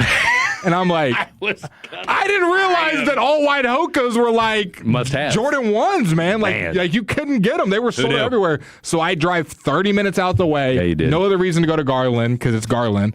Get to Firewheel. Garland catching strays. I pull up. I'm the only one in the store. I go, Gage? He goes, Blake? He goes to the back. I kid you not. He pulls out the sneakers like it's a pair of Jordan 1s that he's backdooring for me. And he's like, he's spraying them down. He goes, we got this spray to keep them clean. I said, I'm sold. Yeah. $10. The waterproofer, right? The waterproofer to keep. I'm like, I'm going to be in a restaurant. Did he do the demonstration where he put water on it and it just bounced off? No, he just did it. He was just already spraying it. And I was like, you don't have to sell me. I'm buying it. I was already going to go buy it pour anyway. some water on your shoe right now and watch it beat off? You should. But I'm on clouds. Sounded horrible, right? I'm on a cloud now. Fred's in his beat-up-ass free runs. That's right. His feet are screaming. The soles are busting. Well, look at the cushion I have. Look at the cushion that I have. I'm on clouds. I'm on a cumulus cloud. See, the funny thing about while you're on the ground is they look like you're wearing lifts. They make you like 4 inches taller than what you actually are. What guy doesn't want to be 4 inches taller? Well, actually, when you take them off, and they realize, wow, what a letdown. Well, the only person that's doing my shoes off is my girl, so I think I'm good. That's fair. So I can height max. Yeah, you are. I can height max. Are you height mogging? I can just do that while walking. This guy's 7 foot tall. Wow. Is that Victor Wembanyama? I didn't know Blake was 6'5". Is that Max No wonder he can beat Max Kleba. He's a lot taller than I thought he was. Dude, well, when do I tell my Skinwalker story? I tell you what, tell it next. Let me tell the story here. Give me some. You want some hype? I need some different music. I need some. Play some Young Buck. Play the Young Buck clip. Because I'm gonna tell you right now, okay. You got that quick. Bump it up a little bit. Bump it up a little bit. Black Adam, he knows the vibes. All right, so you guys know I love breakfast. I'm a breakfast guy. What a start. You guys know I got my routine spots that I like to go to. So I go to one of my routine spots today, and I get the same I've got a rotation of what I normally get. And one of the things I normally get is what's called the Southwest omelet. Okay? What's on that? Bunch of veggies and chorizo. No onions? I love some onions on that. I think there are, but I don't. No peppers? Look, I'm inhaling it, so it doesn't matter. About a couple weeks ago, 3 weeks ago, whatever it was, my girl Anaya. You should slow down, though. What? You said you're inhaling it. You should slow down. That I know. I do. Look, I eat to survive. Anyway, but you're not going to survive long if you keep eating that fast. That's a real thing, Fred. I've always eaten fast. You can cut your life in half. You know what? I've always eaten fast. It's just the way I do. So, order the Southwest omelet a couple weeks ago. My girl Anaya brings it out. I eat it, and I go, man, there's no chorizo on this. You said it just like that? You do a little act. There's no chorizo. No chorizo. I don't know. Queso. What is this? Hey, Amelia, there's no chorizo on this. So I tell her, hey, there's no chorizo on this. She goes, and she apologizes. She goes, I don't know what happened. And I'm thinking she left it out. Yeah. All right. But, I've already eaten the meal, whatever. She made up for it, gave me extra pancakes, yada, yada, whatever. I want a refund. Okay. So I go there Sunday after the show. I do the show Sunday after working with CA. Been on the road all week. Kids graduated, yada, yada, whatever. Go eat. Order another Southwest omelet. She brings it out. Still no chorizo. I tell Anaya, I said, hey, my bad. I owe you an apology. This is now the second time in a row where they forgot the chorizo on my damn omelet. So she goes back there, tells the kitchen. Now, by the way, the owner is not there. He's out. Fred is really good friends with the owner. I'm great friends with the owner, okay? And I'm thinking about just sending him this clip and letting him know, like, hey, bro, your boys are slipping with you not there.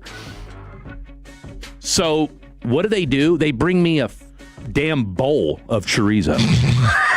Here's your chorizo, fool. Okay?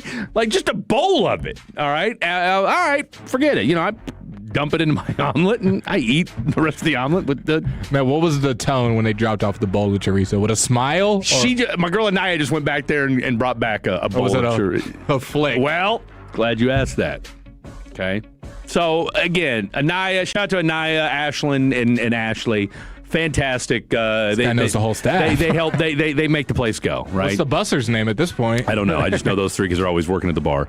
So I go there today, and and we were all laughing about how there was no chorizo on the last two omelets, and I thought, no way that for a third one in a row there will be no chorizo. Which, by the way, when you look at the menu, chorizo's the first thing listed. Okay? First thing listed. Order the Southwest omelet. Extra chorizo. No, just leave it as is. Yeah. It's supposed to be in the damn omelet. Mm-hmm. You think it was there today? Yes. I'm going to go yes. Adam? I already know the answer, so I'm going to abstain. Okay, I'm going to go yes. There was chorizo in there. No chorizo. No chorizo. Yeah, at this point, you might as well have to box the cook. No chorizo again. So I mean, I'm flabbergasted. Okay, flabbergasted.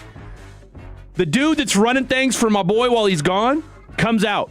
I said, go get, because they're like, what do you want me to do? I said, go get him. You were befuddled. Well, now I'm annoyed. Now I'm annoyed. I tell him to come out. Hey, the cook. The dude running the show. Where's the GM at? Yeah. Well, he's gone. Like I said, the owner's out. Yeah. So his henchman, his lieutenant, who's running the show. Send Jason Kidd out. Go get it. Yeah, Masai's out. Give me Jason Kidd because this is unsatisfactory. This dude starts picking around the omelet. Oh, that's unacceptable. You gotta just believe the customer. Like I'm wrong. Yeah. Points at this little microscopic piece of meat and says, "Oh, there's some." I said, don't you think it's a problem that we've got to pinpoint whether or not there's chorizo in this damn thing when it should just be rife? Did you say damn thing? Oh, absolutely, oh, yeah, I so did. You were heated. At this point, I'm insulted. I would be too. At this point, are other tables noticing, or are you kind of whispering? Is this like a commotion? I'm at the bar, right? So it's not a commotion. No, it's not a commotion at all. But here's the thing. I eat there a lot. Like I don't want to be that guy, but they know me. Do you think any fatties were there watching? Like, oh my god! Actually, there was a Tolo sitting right next to me. After dark, crashing out over here. No, because I got a Tolo Scott was sitting next to me, and also brought up the fact that he hear all the time. Unsatisfactory that we should have, because he was with me the last time there was no chorizo in my omelet. That's so he knew. He knew. I'll get him fired. So that being said, here's what cracks me up. I'll make a call, Fred. Brings back. So he makes a new omelet for me. Okay? That's not okay. Was almost off-putting. All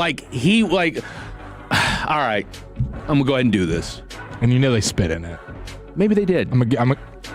I hope not, for their sake. They spit in that food. I hope not. He had to do that, and he made you another omelet, and then you're saying that he wasn't no smile on his face when he brought the second one? He came back a second time. Is everything okay? The second time. Yeah, everything good, bro? You done complaining? I'm 75% done. Like, bro, it's not my. And I told him, bro, this is the third time you guys have left out chorizo in this omelet. Yeah. He just kind of looked at me like I was crazy. Yeah. Bro, it's. So when push comes to shove, are you going to go back? I mean, it's your spot, but they're kind of mistreating you. They're not treating you like a VIP. One person isn't. It sounds like a pretty important person. The rest of the staff is fantastic. Shout out to Anaya and her grandfather, who's by the way, his name is Fred. Freddie B. Shout out to him. R.I.P. I was going to say it was a cool name like Blake, but continue. No. And then fair or foul. So my girl Ashlyn was telling me a story about how some guy that had a crush on her let her know that. She told him that she wasn't interested, and then he left crying. I said, wow. Gen Z. I kind of want this guy fired. I can make some phone calls. I think he's a cousin. Of who? Of the owner. And? Well, I don't think he's going to get fired, but... Trust me, we can make the right phone calls and get him up out of there. I want the problem... Hey, Bill, you're going to want to see this. We need the problem fixed. So I'm going to shoot my boy a text. I'm going to let him know. Mm-hmm. Hey, bro, we got to get it together. Because this restaurant it's too good of a restaurant. Because, again, if someone most said people at this leave, point, this becomes no longer your eating spot after this happens. You're not wrong about that, Texter. You're not wrong about that. Ooh, 214, another one. So Fred has an issue with the VA, Target, and this restaurant. I don't know, man, but maybe there's one common denominator. Oh, I'm sorry. You're right. Fred wants good customer service. Just because you're okay with crap customer service. And by the way, search the VA, which when I let the VA know, I'm not the only one. Target, which by the way, Target did come back in a big way. Oh wow, they sent you an email? No, I've never had any issues since. They fired her. Okay. You know what's funny? I haven't seen her. Yeah, they changed her shift. And then, I'm sorry, but the same problem 3 times in a row. And here's the thing. Someone said after 2 times I would just change my order. Well, I like it. I'm sorry. I like the omelet with the chorizo in it. I mean, shame on me for liking the chorizo. Me to come over here to the restaurant I'm at. We'll take care of you. You guys do brunch? Nope. Well, then we got nothing to talk about. I can make some calls. I'm a breakfast guy. You know that. Yeah. Okay. What's funny, when my son graduated Saturday, so he graduates from high school, we're all milling around. Okay, are we going to, because he was supposed to go to his girlfriend's graduation, did not. Bell ring. So afterwards, all right, let's go eat. And he goes, well, let's everybody, let's make a decision. I said, well, I'm just going to tell you, you know me, I'm a breakfast guy. All right, well, we won't be listening to you. Let's forget his ideas. And Fred just got quiet. And I said, okay, hey, you're the grad. It's your decision. Went and ate Mexican food. I went to Marty B's for my high school graduation. Had a fantastic time. We had a great time. I did a little speech at the table. Did you? I sure did. Was it like a clink your glasses, stand-up speech, or was it just kind of like a to the side, sitting down? No, we were all sitting down. There was, I'm trying to think how many of us were there. There was 10 of us. And it was me, my son, my daughter at the end, and then my son's mother was sitting next to me, and then my sister and her two girls, and then my son's mother, her daughter, her boyfriend, and then their family friend. Who was the person you were most reluctant to pay for? Nobody. Come on, give an answer, Fred. No, I mean, everybody's there. I know, but I'm saying if you had to take somebody out, if you had to pay the bills on you. No, I wouldn't have done that Is to it the anybody. random boyfriend? It's the random boyfriend. No, I don't mind. I mean, I what's his name? Bill? Luke. But here's the thing. So I don't know what I would call her. I guess I was never married to the mother, so it's my son's sister. Okay, so it'd be like my once upon a time stepdaughter, I guess, right? This guy said my once upon a time. It's not a fairy tale. I don't know what you call that. But I mean, look, I've known her since she was 3. Yeah. Okay, so I'm not asking my home. I'm asking about Luke. mean, he's a nice enough guy. Is he? All right. I'm just trying to stir the pot. Look, I mean, we'd beat the bleep out of him if we had to. But that being said, he's a nice kid. He means well. But no, she's pregnant. More of a STEM kid. I could see that. Yeah. I could see that. Yeah. More of a Dungeons and Dragons. I mean, look, if you told me that him and Trevor hung out, I would not be surprised. Okay. Like, of that ilk. Okay. Of that ilk. That's a good picture painting for everyone at home. By the way, did you guys see Trevor's post? You made a post? Well, let's talk about that next, because I don't know what it is. All right, Trevor's post. You got, so when we come back, okay, I think we've got our non-haiku topic, sports topic. So when we come back, you've got a freakish encounter that you had. Yes, with the Skinwalker. We've got a Trevor post, and we will solidify our non-sports haiku topic. Your text messages more. Don't go anywhere. It's Fan After Dark. Our goal is to have you winning every sports debate with your buds. We'll do the homework. You just listen and enjoy.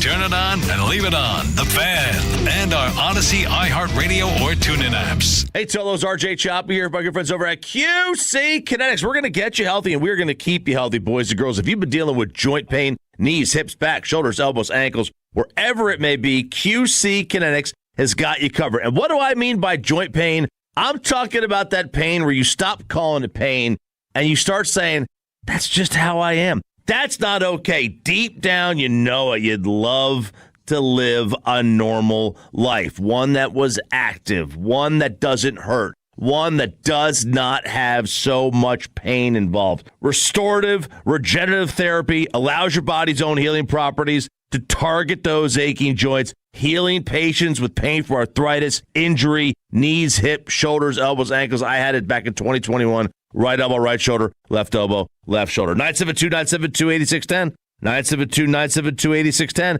Dallas, Fort Worth, Plano, Grapevine, QC Kinetics. 972-972-8610. GFL here, Tolos, and I could not be happier thanks to CertaPro Painters, who recently painted my home. You can schedule your free estimate online at CertaPro.com. That's Certa with a C. And now's the time to complete that painting project you've been putting off. CertaPro Painters provides a free estimate quickly and at the right price. And they exceeded all of my expectations. True professionals, top to bottom. My wife couldn't be happier. I couldn't be happier. CertaPro Painters knows how important your home is to you. So schedule that free estimate online at CertaPro.com. That's Certa with a C. CertaPro.com. Each CertaPro Painters business is independently owned and operated. Each weekday at 5:30, Gavin, Lucius, and the guys bring you the G-Bag of the day. The craziest audio sent in from you and all of the Tolos. That's every day at 5:30 and replayed the next day at 2:30. Driven by EastDallasDiesel.com. An unexpected Mavs bombshell. Balls, Maxie.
Non-sports topic will be your worst and or favorite or memorable restaurant experience. Yes, let's do that. Okay, so I didn't eat yesterday. I eat because you were too busy drinking margaritas and making fun of people. I eat. I go to the new restaurant. I get the call about J. Kidd being fired. I have to step out on my first day. Yeah. Go home. Go on NBC 5. We talked about that at the beginning of the show. Do the interview. Go back to the restaurant. Go home. Play the game for a second. Whatever. I'm hungry. Yeah. It's 2:00 in the morning. Probably should just go to sleep. Why? I did see that you called me at 2:22. Was that what this was about? Okay. So I go get Whataburger. Great experience. How long did it take? 2 minutes. Okay. It's a solid Whataburger. I get the sweet and spicy burger combo, no mustard. Easy. Did my thing. The lady at the drive-thru reminded me a lot of my Nana. Okay. So I could tell she was having a bad day. I say, hey, God is good. She said all the time. Boom, we're vibing, share a couple of good pleasantries. She tells me to pull up while I wait for my order. A person behind me, she comes out. She starts talking about her day. We're having a good little time. I'm giving her... Spurs down two. I'm giving her some love, telling her, things are all going to be good. She's like, you got a good head on your shoulder, young man. Whatever. I'm feeling good. Yeah. Got the windows down, driving home at 2:00. Did you give her your IG?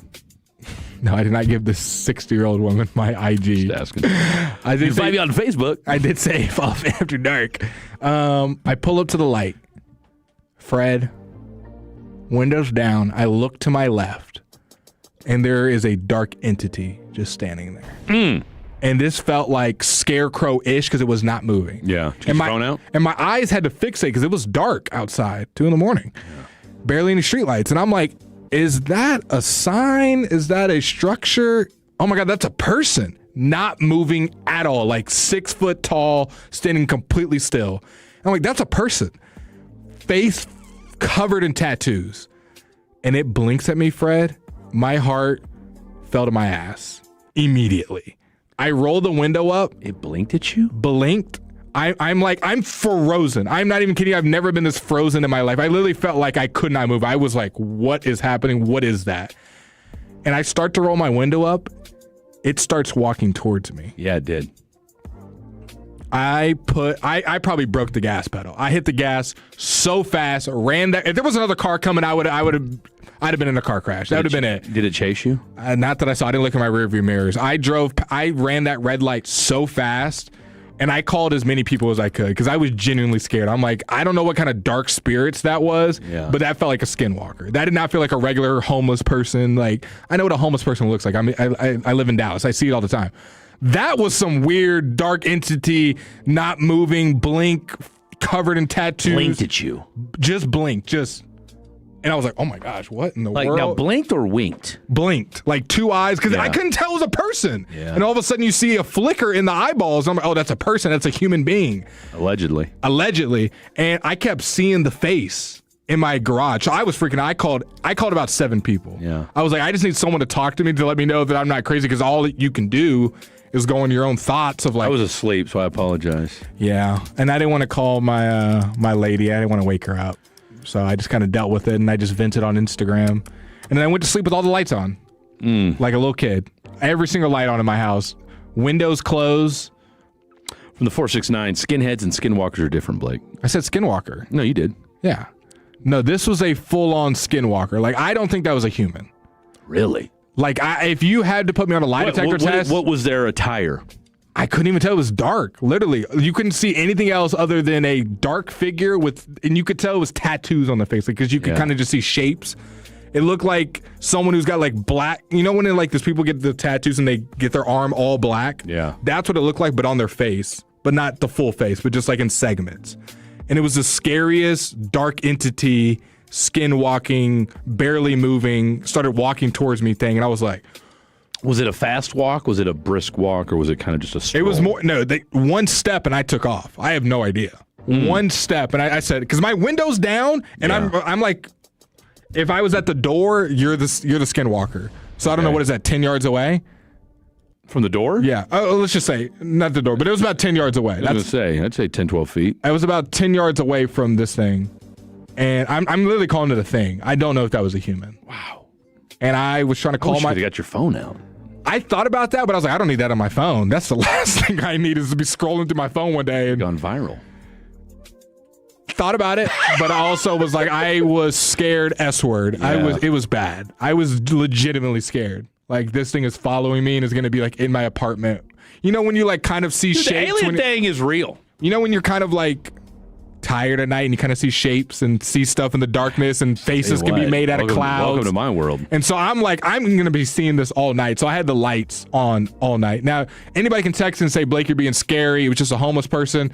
I was legitimately scared. I'm not going to lie. It did not. I was like, oh, girl on the plane.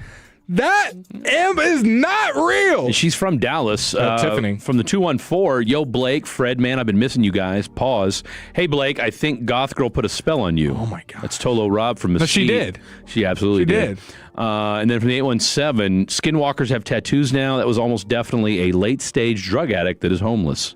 Could have been. Yeah. Could have been. Either way. But I've seen a million homeless people, and they're usually moving or asking you for money or sitting down. This did not give off that vibe. This thing was standing almost as if they were in the left-hand side of the road, like the left-hand lane. Like they were right next to the edge of the road. They weren't on the corner. Yeah. They were like standing like this, and then it just turned its head. And I was like, oh my gosh, it's just me and him. Like this, he's going to jump in the car. Like if I don't roll this window up and go, he is going to jump in my car and eat me.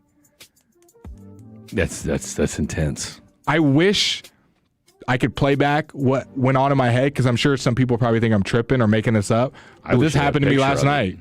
I wish you had a picture of it. I'm going to drive the same route tonight. I won't. See if he's still there. You should. I won't actually, but maybe tomorrow. No, you should. Well, I'm going to Tangerine's house tonight. It's not you can't go that way. Well, I'd have to drive all the way back home. Oh, that's the other direction. Yeah. We don't want to do that. What a night. What a night. So you had a Nana-like experience at Whataburger. Yes. I don't know what These were separated by 2 minutes. I don't know what I'm more taken aback by. The Skinwalker or the fact that it only took you 2 minutes at Whataburger. Yeah, because that feels like a Skinwalker might have been working there. Because it actually took me like 5, because it took me 2 minutes to get from the drive-through to the front. Well, because I'm gonna tell you right now, and no shade to Whataburger, but oh wow, he just banked in a 3. Jared McCain is having, him and Alex Caruso are having the series of their lives. Yeah, they are. Playoffs of their life, really. Because the one in Louisville, sometimes I want to go and say, can I just go ahead and make it myself? Because you can't be. I'm the only truck in the lane. Right. Why? What is taking so? Can you pull up? Why? There's nobody behind me. Seriously, like, what are we doing? Are we thawing out the meat? I mean, why is it taking? I've sat in Whataburger parking lots with nobody else in the lane for 15 minutes. Yeah. Like at this point, it's like, why? What am I doing? I think do you think there's a better chance they're understaffed, or they're just not prioritizing it, or they're high? I think it's all three. Understaffed, not prioritizing it, and on drugs. 817. I went to school with Crazy Plane Lady. It's real. Let's see. Fred's best sound exactly like the trailer for the movie Passenger. Watch it.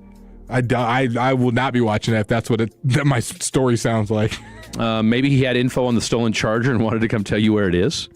Well, the other person said it's the thief that stole Blake's whip, and he was debating stealing another one. Another from him, yeah, with his face tattoos. Dude, he's probably in my apartment.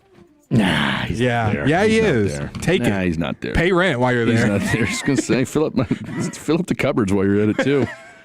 I've got a beef. All right, let's talk a little Cowboys when we come back. Don't go anywhere. It's Fan After Dark. Coming up in the next G-Bag Nation, we got...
112-103. I mean, we saw the Thunder come back. Remember, the Spurs dominated the first 3.5 quarters last game, and then the Thunder went on a run at the very end. Shout out Alex Caruso. They did.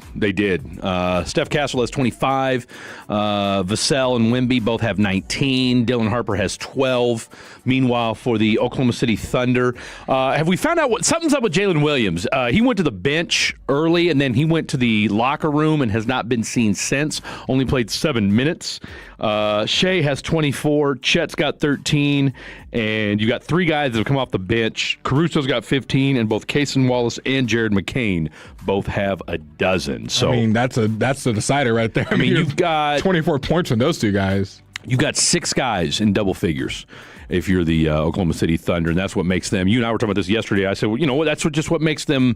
That's what makes the Thunder so dangerous. Is just the sum of their parts. I mean, they've just got so many guys that are coming off the. And I'm reading here. Jalen Williams has a hamstring injury. Uh-oh. Yep. Well, so he's probably going to be. That's also why Cason Wallace has more points and. The Isaiah Joes are playing. Well, he's only played 19 minutes, but again, you've gotten good production out of him. So, all right, real quick, and this is one of the reasons why.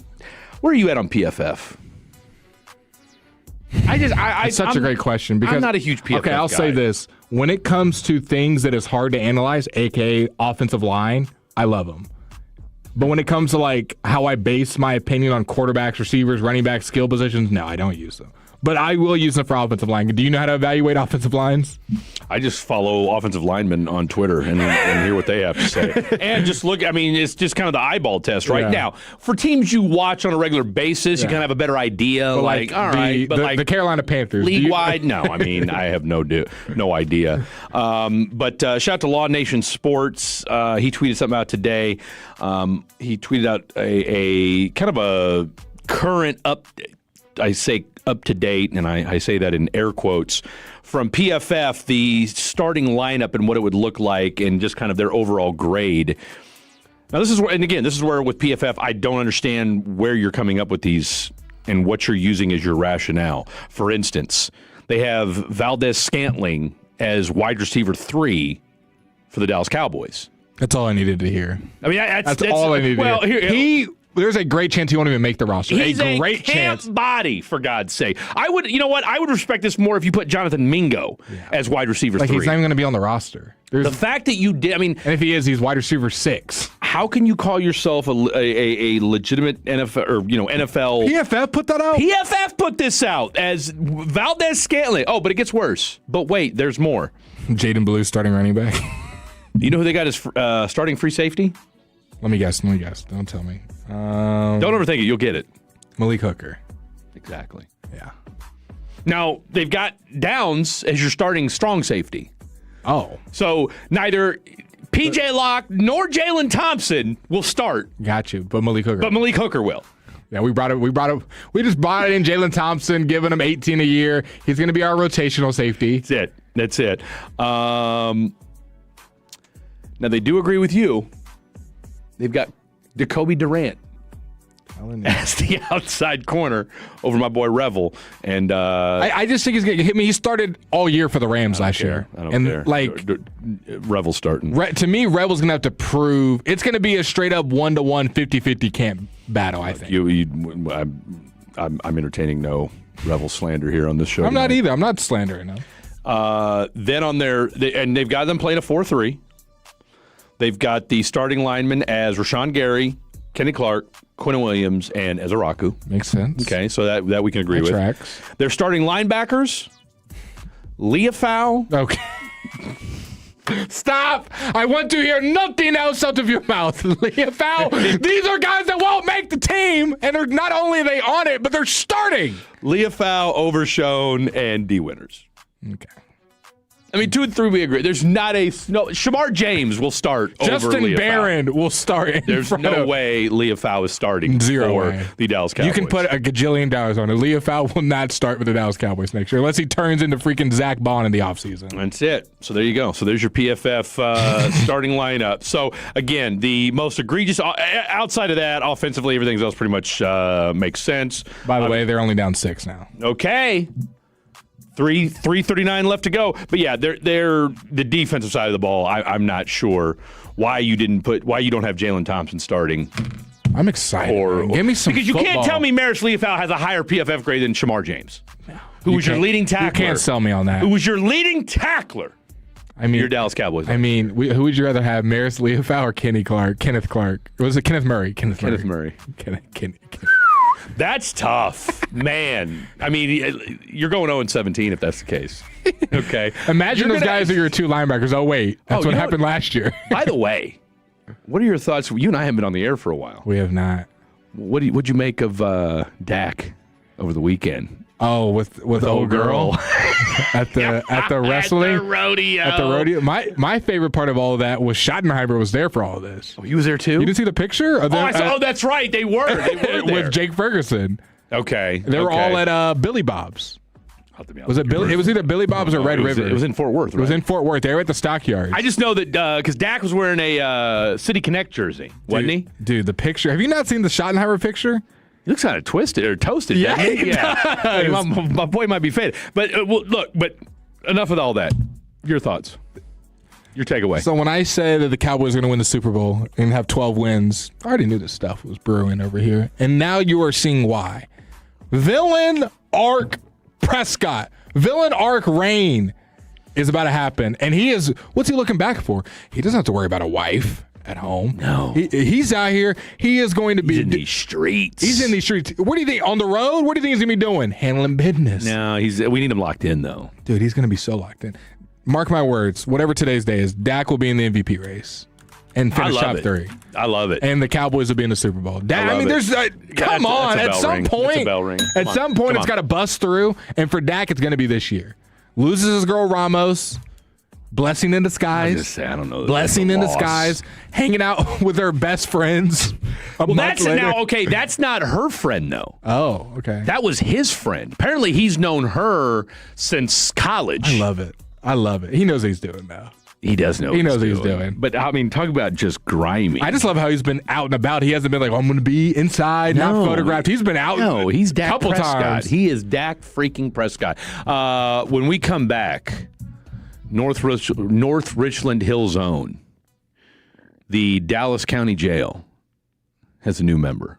Okay. Oh, yes. The Dallas County Jail has a new inmate. And some NBA news. We got some good stuff, some spicy stuff, especially when it comes to your Dallas Cowboys. Dallas Mavericks head coach. We got Dallas Mavericks news, new inmate here in DFW. We've got fatties on the phone. We got haikus. Lots more to get to. Don't go anywhere. It's Fan After Dark. When your friends say, hey, did you hear? You can proudly say...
Odyssey Sports Station.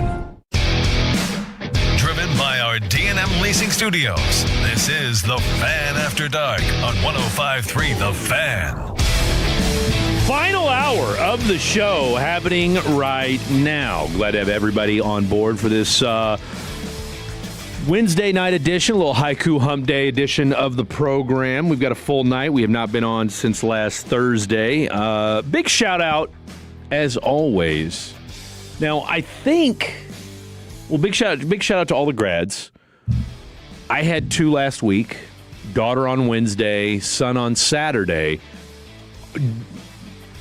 Are we pretty much done with graduations, or do we still have another couple weeks of graduations left? No idea. Adam? I don't know. I'm out of school. Happy for the graduates. Anybody? Yes, I do actually. Anybody? Stephen Lucero, he's going out to, I believe now, work for the Cowboys. So, Got hey. his whole government name out there. Oh, yeah. I mean, hey, dude, shout out Stephen Lucero, shout out NTTV. Did he already graduate? What's up? Did he already graduate? Yeah, he graduated, I believe, on May 10th. Okay, all right. 877-881-1053. 887-881-1053. If you have any graduations left or know anybody that does. Look at the 940 white knighting for Igor Ramos. All Dak going to have to be worried about is the child support he's going to be dishing out. Do we realize how much money Dak is making? Do you not realize he's the highest paid player in the league? Like, is that not dawned on? I mean, I'm 940? And why are we, going at my boy Dak? I mean, I don't think we should be pocket watching. Yeah. I mean, that's none of our business. All Dak's going to be worried about his child support. But, I mean, he's already taken care of it. He's already made, they've already done their parental agreement. And don't you think Dak would have been paying more if the kid, if they were still together? It's just a weird text. Like, Dak wasn't, it's not like if he didn't break up with her that the kid was free. Would have still been paying money to take care of the kid and put him in school. Because he's free now. Yeah. Weird text, 940. Weird text. 5-point lead is now a 7. Yeah, that last possession, them not getting a bucket out of it, that kind of turnovers, costly turnovers, put the kibosh on it. But they still got Wemby. They still got a little bit of time. He might hit 2 threes from half court. You need a 3 here, though. You need a 3 here. Something, please. And that's good. And that should do it. Okay. From the 785 going up to Kansas next week. Oh, okay. My niece graduates from high school on Friday. Got to make the exciting drive out to Amarillo for that one. I didn't get to ask you about this. Yeah. James Harden being a playoff dropper, another game with more turnovers and buckets. What do you make of him quickly in 1 minute? I mean, it's just like the jokes keep writing itself. Like, even after these posts go viral, the next game he does exactly what everyone's making fun of him for. A bunch of turnovers and no buckets. And that's just it. I mean, you saw last night that was peak James Harden. All right. I mean, the thing about James Harden is yes, does he play hard during the regular season? Yes. And, but I think it was Mike Brown. I mean, he dribbles the air out of the ball. And, Donovan Mitchell was one of the best playoff performers soon, so that means you're taking away opportunities from him. Well, but he looked like ass last night, too. Has. I mean, it is not a good mix. Last night he didn't look great. Good look. They were great for 3.5 quarters. I just don't believe in the Cavs. They are skating by not playing good teams. But they've got an interesting squad. They really do. But the problem is that you've just got two really. The problem with Harden and look. Mitchell's streaky, and James Harden is wildly mediocre in the playoffs. For as great of a regular season player as he is, and you and I talked about this last week, he is the complete opposite of that come playoff time. You saw it last night. Did you know Donovan Mitchell is 8th all-time in playoff points per game? I'm today years old finding that out. Because remember those Utah Jazz teams, him and Gobert, he would be putting up 30, 35 a game. No, I mean, he can't, but I want to say they were like 1 for 12 last night in the fourth quarter, the two of them were. It's not a good mix. Okay, another. No, they're done because you choke away a 22-point lead in the fourth quarter with, 7-8 minutes left to go and lose that game? That's a wrap. There was a Shams on the Pat McAfee said Jason Kidd reportedly supported the Mavericks trading Luka Doncic. Said it today on Shams. So that's maybe one of the reasons he's out. And Shams, I don't think is reporting it just for engagement. The Dallas Mavericks. Hurts my heart to hear that. I have no comment. Per Brett Siegel, friend of the show. Friend of the show. Had no, was out of town. Dallas Mavericks are expected to reach out to Duke head coach Jon Scheyer. How do you react to that news? Well, I'm glad you brought that up because he's actually third on the list of, let's see, I got my Kalshi list right here. Okay. You know who number one is? These are odds. These are odds of who's going to be the next head coach. Sean Sweeney. Sean Sweeney at 34%. Let's do it. Okay. Jon Scheyer is third at 21%. Guess who's second? I'm not sure. And his name's being thrown out a lot, but not necessarily for Mavs jobs. He is a coach free agent. Throw the name in the hat. Doc Rivers. Doc Rivers is not on this list. I'm glad. Doc Rivers is not on this. Jason Kidd. As much as Mama Kim is saddened to hear that news, but no, there will be no. She doesn't want Doc Rivers, but according to Facebook, that's who we're hiring. Any other guess? Dennis Allen. Pretty sure he's a D coordinator, so no, he will not be in the running for the Mavs. That would be pretty wild if he was. Billy Donovan. Billy D. Shout out to Billy D. Your guy Jay. So Sean Sweeney at 34%, Billy D at 24%, Jon Scheyer at 21%, Nick Nurse. I mean, I'm liking all the names I'm hearing. At 10%, Mike Budenholzer. I'm okay. I'm okay with that, as in not having him. Todd Golden. Don't know much about him, so I won't. He's the Florida coach. Okay. Charles, okay, yeah, I know him. Okay, yeah. Younger guy. 42, 43, somewhere in there. Won a title a couple years ago. Yeah. Charles Lee. Yes, Pelicans, I think. I think it was with the Pelicans. I don't know that I want anybody from the Pelicans tree. And then Tom Thibodeau. We all know Tommy T. I want Tom Thibodeau nowhere near. I like the top four names. Top four names, you can sell me on any of them. I wouldn't hate Nick Nurse. Yeah. And there's obviously some history, and you would it feels very much. I was about to say Harbaugh. That's way too far, but just some stability. Like you're not. I think Harbaugh is a perfect comparison because I don't know a single Giant fan that doesn't like John Harbaugh. Yeah. Who did we have? Your boy Brandon. Yeah. What was the first thing he said? We've got John Harbaugh. Yeah. All right, so Nick Nurse, both won a title, both respected in league circles. Mm-hmm. I mean, not the most exciting hire, but the floor is set. You're not going to be a bad team. I mean, do you like him more than you like Jason Kidd? Oh yeah. I mean, I like Dennis Allen more. I mean, the thing I don't know that when you look at what Nick Nurse has had to deal with in Philadelphia, you've had to deal with oft injured Paul George and Joel Embiid.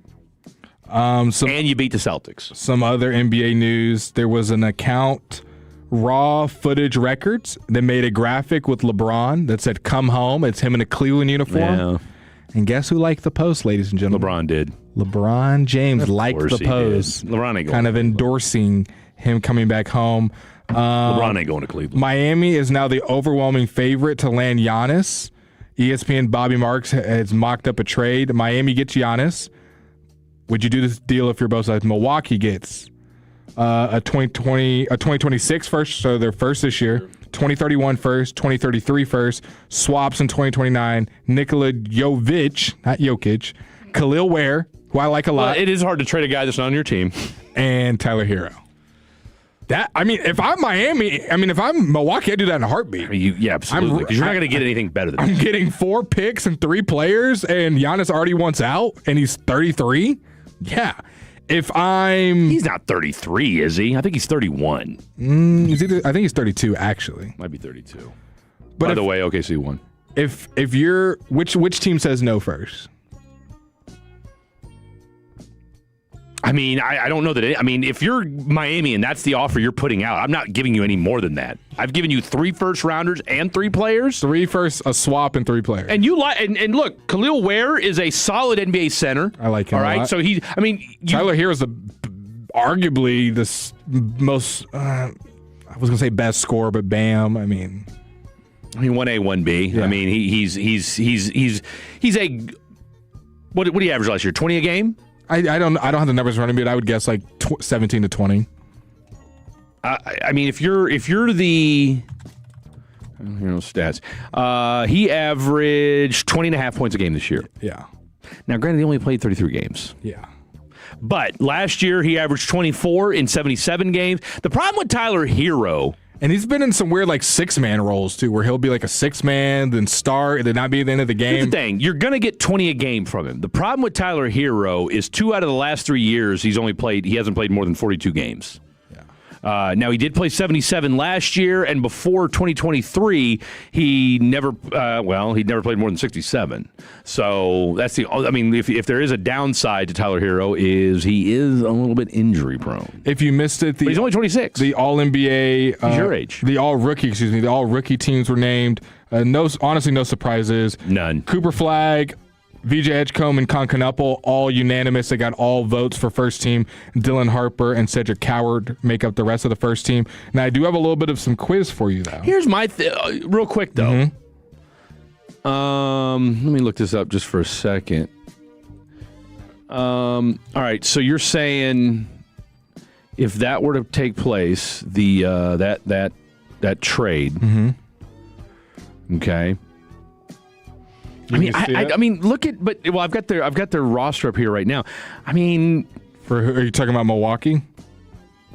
I mean, aren't you kind of just like what? I mean, you're basically the Miami version of what the Bucks have been the last few years. I mean, what are you? I mean, if you're Miami and you make that trade, what would their team look like then? Because it'd be Giannis and Bam. So you got neither one of them can shoot. I mean, Bam tries to, but you now have two bigs. Your defense is great. Your interior defense is phenomenal. But I mean, here's what you got. Who would their guards be left over?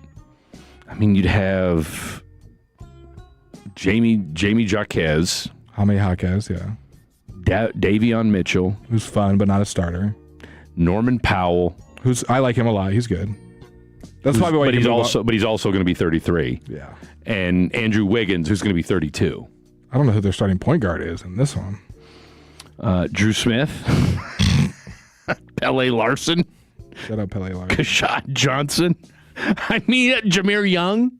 I mean, you're literally the Bucks from a couple years ago. That's the thing with these Giannis trades. Is like, am I going to gut all my capital and my good players to get Giannis, and now it's just Giannis and Bam? Adding Giannis to this roster doesn't make me excited if I'm a Miami Heat fan. If I'm Milwaukee, though, I say yes. Oh, if I'm Milwaukee, I'm doing it in a heartbeat. Okay, and we get Tyler Hero, sure. You could care. I mean, I don't care what Miami looks like. So yeah, I don't understand that move. To me, OKC makes the most sense. I saw that trade. It said Chet, this year's pick, and Lou Dort for Giannis. The money makes sense. Yeah, and you could throw in because they've already throw in both picks from this year. They've already said they're going to have to because they don't have enough roster spots. Sorry, all of our players are good. No, if OKC gets beat by the Spurs, they're going to make a move for Giannis. I guarantee and it would make basketball sense. It would make total basketball sense. And if you're Giannis, you'll do it in a heartbeat. Giannis and Shea? That'd be freakish. Would you give up on Chet or J-Dub, though? Which one would you ship out? Oh, Chet. Later, bro. Later. Bye. Wimby was little broing you. I mean, if you get beat by the Spurs in this series, all right, Chet, it's been real. Thanks. I've seen enough of you with your tall-ass body and that big-ass head. I don't need to see him. He looks like a caricature. Eating oxtails with a do-rag on.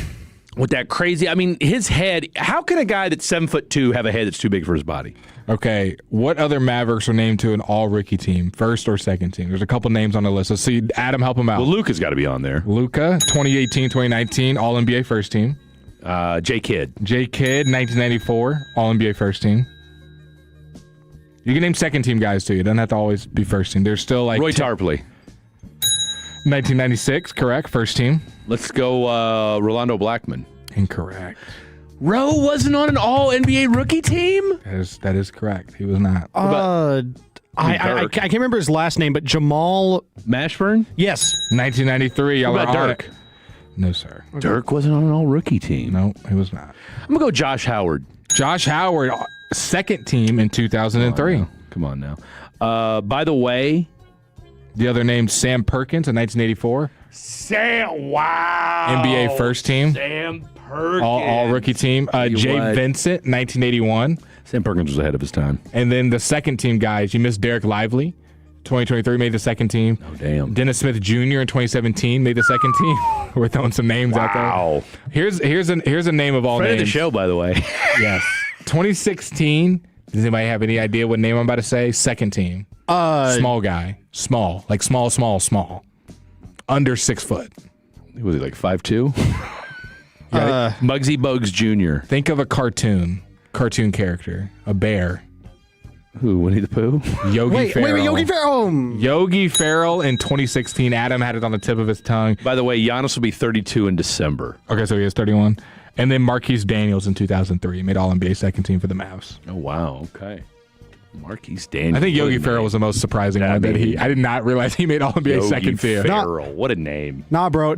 Yogi was him. Yogi was good for a bit. He was Jalen Brunson before Jalen Brunson. What do we think he's doing these days? Yogiing. Being a yogi. Out in the forest somewhere. He runs a yoga studio.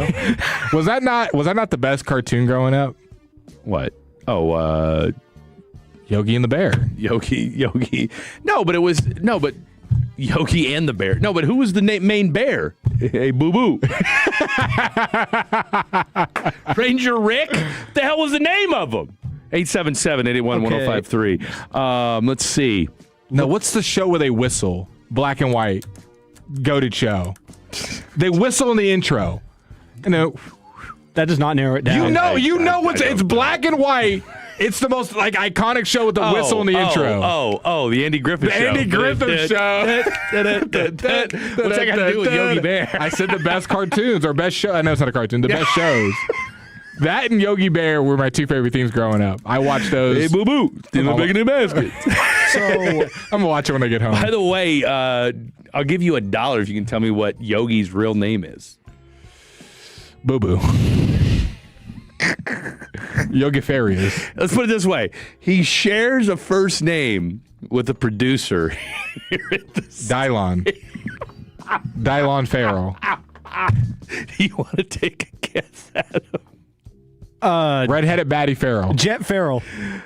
So close. Kevin. His name is Kevin? His real name is... I'm glad he goes by Yogi. His real name is Kevin Dwayne Farrell Jr. So where do you get Yogi from? Maybe they watched the show. Sure I was going to say, he's got to probably look like Yogi at one point. Spent 5 years in the NBA. Yogi Farrell. All right.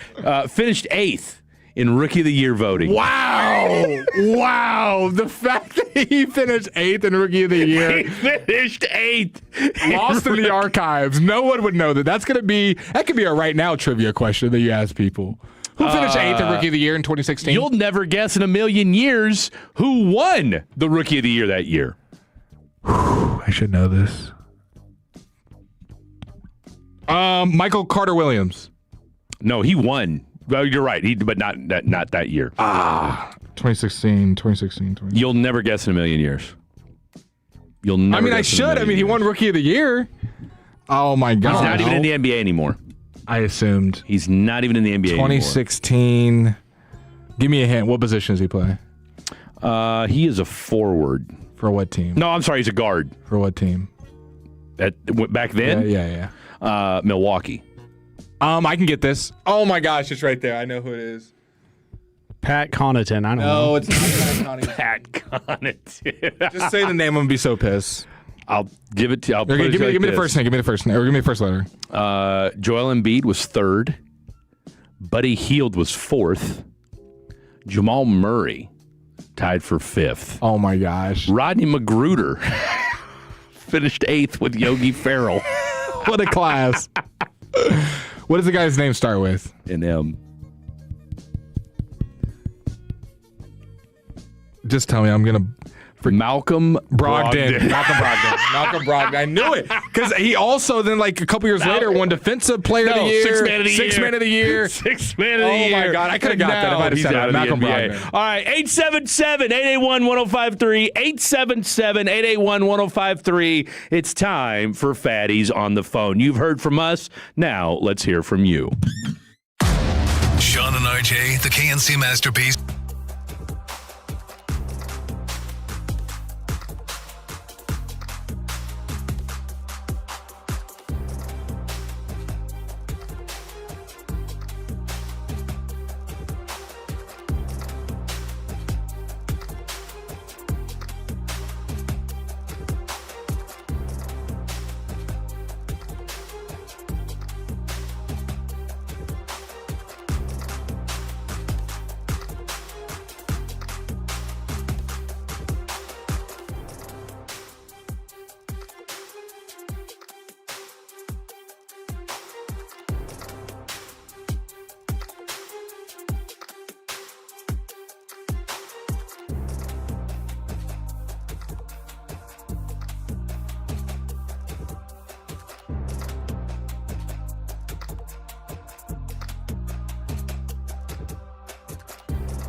as a personality was better than Chris as a reader. Shout out Chris. Chris's reads, I mean, I'm not saying they weren't good. I just nothing jumped off the page about them. My bad, Chris. Listening to Oregon just got a diss. I mean, I don't think it's a diss. I'm just telling it is. What's another producer that we could shout out that no longer works here? Shout out Alec 2.0. Alec 2.0. Alec would get pretty. He would get animated for the Alec reads. would get animated about that, but he also got animated about his Triple Dipper segment. Yes. I don't know. Outside of Khaki Kevin, I don't know that anybody got more excited about a segment. They should do about the having Triple their own. Dipper and what shoes you're wearing while at the restaurant. I mean, here's the thing about Alex Salas. He had his. I threw the idea to have a segment ready, and like later that day, he had the intro ready. Like I saw him on the elevators. I got it ready. Shout out Justin Honorang, who we see all the time now at different Cowboys games. I see him at Mavs stuff. I saw him at the press conference. You go to Mavs stuff. I don't. He's there. Are we missing any producers? Are y'all here when Zach Babb was here? I mean, Zach Babb is my UNT godfather, but I didn't know he was over here producing for us. He's my UNT godfather. I think that's it. I think we're missing one person, and I don't want to miss somebody. Somebody text in. No, you had Justin, you had Tritley, you had Alec 2.0. We had Alec. Did he do some of our shows? Medford? No. Oh, I think he did one. Like at the very, very beginning. Yeah. With a knife to your throat. Under protest, I think is what he did the show under. That's it. That's all I can think of. I don't know that there was any other. Oh, how dare we? We're missing somebody. How dare we forget Ross Lubinsky? Oh, my God. It's because he still works here. I think that's why. He still works here. Still works here. But yes, Ross Lubinsky, the man, the myth, the legend. Ross Lubinsky. All right, what do we, Black Adam, can we trust you not to drop any of these phone calls tonight? I mean, yeah, I guess. It's not the most, I'm not moved by. You have three right here. We okay, with a fourth one. With a fourth one, getting ready to call in too. All right, go to Triple M and Garland, who took strays already from Garland. Triple M, what's good? Hey, man, I hope you're having a good night so far. We are. I got two statements and I got a question. First, man, Jason Kidd, at first I was like really disappointed, but I get to think about it. Man, I heard he wasn't even into like being coaching no more. I heard he was trying to be in the front office. So correct. I really wouldn't want a head coach, wanting to be in the front office and at the same time being our head coach because he's not going to be all in. Second of all, go ahead. The Rangers, man, they're confusing. They got some good games. Like today, they had a good game. That was a real good game. Berger, he did a saving catch today. Yeah, he did. If it wasn't for him, we probably could have lost. And he's a good batter. I think we should go out there and get another batter because Seager, even when Seager was here, he wasn't playing that good. He's not playing that good this year. I don't know what's up with him. Lower back inflammation. But even before that, I mean, he hasn't been playing upper good. back. It's been inflamed all year. I think is what we're finding out. Yeah, because, I mean, the whole season, I mean, the ones that are good is Young, he's playing real good, and Berger, he's playing real good, too. Don't forget about Justin Foscue, who's lighting it up. Well, for the last series. Let's not act like he's been doing it all year. And my question was, everybody talks about Wemby. I know he's a great player. He's a really good player. But they go off and say, like, maybe one of the best players ever, and he's been playing for 3 years already? 3 years. And I want to know, what does he do that no other player has, is he the best big man shooter? Is he the best defensive player ever? I don't really know how to attack this, Fred. I mean, Triple M, he's a 7'5" guard that plays, he might be one of the greatest defensive players we've ever seen. You think so? You can't drive on him. The Thunder didn't drive to the paint when he was in the game. They made two more shots throughout the whole game than when he was not in there. They're not even attacking him. So him being one of the greatest defensive players, does that make him one of the greatest players ever? Do you think he's good on offense, or do you think he's just average on offense? He's average. I don't think he's I don't think he's the best big man shooter ever. Well, I mean, it's not. We're not basing this off of 2K ratings. He doesn't have to be the best big man shooter to be a great offensive player. He does other things than shoot. I don't think he's the greatest player ever yet. Well, No, I mean, saying Triple yes. M. I mean, nobody does. I mean, but look, at year 3, okay, let's just for the sake of this argument, this past season, how many points do you think he averaged this year?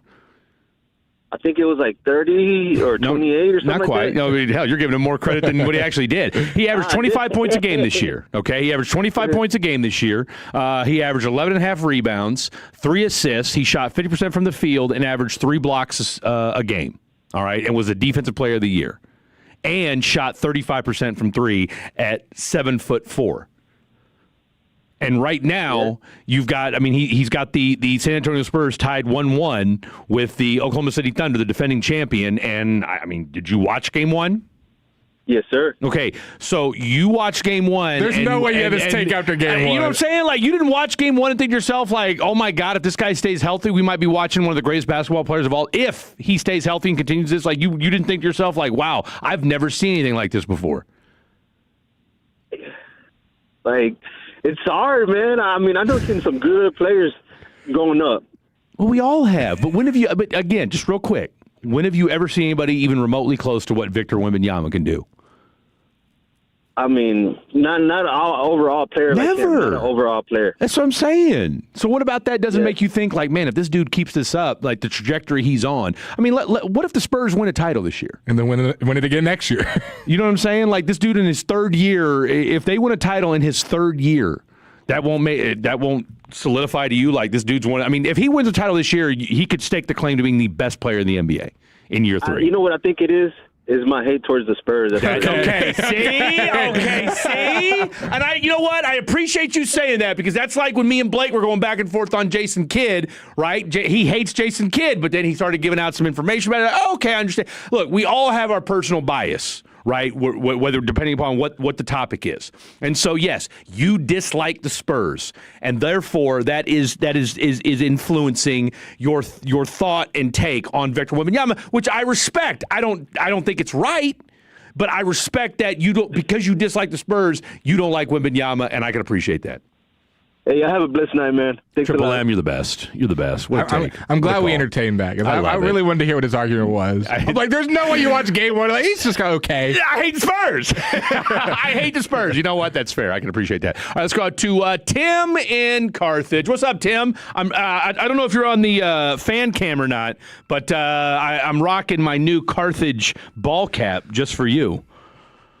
Oh, well, it's custom made just for you. Well, thank you, sir. That's a large custom made you got to make. That's a big old forehead. It's got to go on. Seriously, this thing's holding on for dear life. Yeah, what are you talking about, Blake? I got you one, too. Yes, sir. Mine fits. I took the gray one, and then the green one we're saving for Broadus. Is that what you said? No. I sent both of them to you and Fred. Specifically, I thought there was. Did you not send a text earlier about the green hat? I thought I saw some earlier about what you wanted the green hat to do. Oh, I wanted you and Fred to have the Panola hat. And there you go. Then we have them. And I wanted Broadus to have either a Jasper hat or. Okay, gotcha. Makes sense. We got you. All right, problem solved. All right, because I heard you and Will talking about the Carthage hat last Saturday, and I know that Will was kind of a fan of it. He keeps forgetting it's not Cincinnati Reds, it's Carthage. He just likes to see. I was going to say, he just likes the red and the white. Yeah, well, let me tell you something, Fred, real quick. I want you to know I'm so happy that you had a good week last week with your daughter and with your son. And graduations is, a special moment. And, I followed Triple M 2 times before, and both times Black Adams hung up on my ass. But hopefully tonight's going to be a better night. So far, so good. So far, but hey, Black Adams, he's working his way up the rankings. He's working his way up. Well, at least Black Adams, he remembered. He goes, I promise I won't hang up on you anymore. Okay. Well, now, Fred, down to business. Yes, sir. I appreciate you. Service for your country. Thanks. This is a very, very special weekend for our country and for you and anyone that you knew that served your country that fell. And I want you to know I love you. And I Appreciate think you and the guys are the greatest. And I don't know how you survive in those bright lights inside that studio, because I was there last Friday, and they is some bright-ass lights. Tim, true words have never been spoken, and we appreciate you as always, my friend. And no, you're exactly right. I'm glad you were able to come up here last Friday and see this thing in person, because you're exactly right. It is the brightest lights. In fact, we are going to start wearing suntan lotion because that's how bright it is in here. All right, guys, have a great weekend. I love you guys, and go Rangers. Go Rangers. There you have it. That is Tim in Carthage. All right, let's go out to Steve-O in Cedar Hill. What's up, Steve-O? What's up, boys? How are we doing tonight? I mean, again, outside of my vision blurring, pretty good. Yeah, I'd probably die if I was in your situation. I have to have my house is always dark. I can't have a bright light on I'm near right me. there with you, bro. It's always a little awkward when another man that you don't know says "I love you" to you, huh? Well, I mean, look, we've been doing radio here long enough. With the thing about the Tolos and the Fatties is that, you know, it's kind of like a family situation here where, you know, it's all love, pun intended. I've said it to you guys. There you go. See? And it wasn't weird. Say it again. Professor right here. No, I mean, if you, like, said it to our face and, like, whispered in our ear, that'd be strange. But, yeah, I mean, over the air, that's fine. Blake and Brad, I love you guys. Love you more. For you guys. We love you, Steve. I called in for, did you guys see the story of the woman that got eaten up by the New York City manhole? I have not seen that. No, we were talking about how headlines. I was going to say I've been caught up in this Maldives. I saw a thing today that apparently marine biologists, not named George Costanza, have said that they got eaten by a squid. So who knows? Oh boy. Okay. Well, I wanted to know who you guys would pick out of in the next 5 to 7 years. Who's going to have more titles out of the Spurs and the Thunder? Spurs. And that's all I got for you guys. I'll hang up and listen. Spurs. There you go, Spurs. Spurs. I mean, that's it. To me, it's Wemby and everybody else. Josh in Denton. What's up, Josh in Denton? Gentlemen, good to hear your voices. It's good to hear you, Josh. I just went through the Whataburger drive-thru inspired by Blake's story. I had my head on a swivel to make sure there were no Skinwalkers. Well, good call by you. How long did it take? About 6 minutes. I timed it too, just because I was like, all right, let's time this. That's fair. It's about 6 minutes. Okay. World Cup. I'm taking Spain to win the whole thing. Let's go. Okay. Yeah. Viva Spain. It'll be awesome. It'll be awesome to watch. No doldrums, Fred. No doldrums. I get it. Yeah, when the doldrums hit, that's not the space to be at Whataburger. But when there are doldrums, it's Whataburger. Well, he's referring to my. I think he's referring to my rooftop rant the other day. I said we're in the doldrums. You love the rooftop rant. I mean, why not? Why not? We're gonna get him sponsored here pretty soon. We're doing crawfish in Flower Mound on Saturday. If you're down, we might be back to back on the crawfish situation. We got Broadus's too. Don't forget. When is that? 20th something. It's coming up. Can't get enough. It's coming up. I don't know. All right, we got to figure it out. It's a crawfish kind of weekend. What was the score of the game? I've been driving Lyft, so I haven't checked. The final score was 122 from the Thunder, 113 from the Spurs. SGA dropped 30. Wemby had 21. Castle had 25. Oh boy, man, this is gonna be a fight to the death. Yes, no, it absolutely will be. And then they'll just dog walk the Knicks. Yeah, that's exactly what's going to happen. I don't know who to take. Knicks. Doesn't matter. No, Knicks are going to win. Doesn't matter. Knicks will win in 6. I wouldn't be surprised if they win in 5, especially after what we just saw last night. The way the Cavs choked that game away, I have zero faith in them. So I think I wouldn't be surprised if the Knicks win in 5. Well, heck yeah. I love you guys, man. You guys on tomorrow night, or is it right? We're on tomorrow, 7 to 11. Extra credit kind of night. Right. Tune in. Tell your family. All right. Tell your friends. I will. Love you guys. There you go. Love you too. A lot of love in the air tonight. Do you think when we tell people to do that, they actually tell their family? I think they absolutely do. All right, keep it real quick. Last call of the night. Take us home. Diamond Mike. Oh. Hey, what's up, guys? I'm just over here deadlifting at Texas Gym. That sounds like you just got tackled. I was just doing some deadlift, man. I just finished on the set. I didn't know what was going to go on. But, yeah, man, I got some stuff to say one thing I would say, if you talk about the Texas Rangers and you take away our two great starters who are 35 and 36, and then our one guy who's 31 years old, we're just looking at young guys and having a good time. Wow, go ahead and mark that. Yeah. Just young guys having a good time. Hey, please mark that, Adam, right now. We're just looking at young guys having a good time. Well, Blake likes to hear, man. Sorry, I don't want to get spooky on you, all right? Young guys dominating. I said that earlier, so we're all good. It didn't feel right coming out of his mouth, he said. So, yeah, just watching Kumar do amazing and going 7 innings. Damn right. My man. I was kind of surprised to kick him out, but every time I see Kumar, he always gets rocked the first time. He's just like, he just doesn't like the bright lights. He just wants to come out the bullpen or whatever.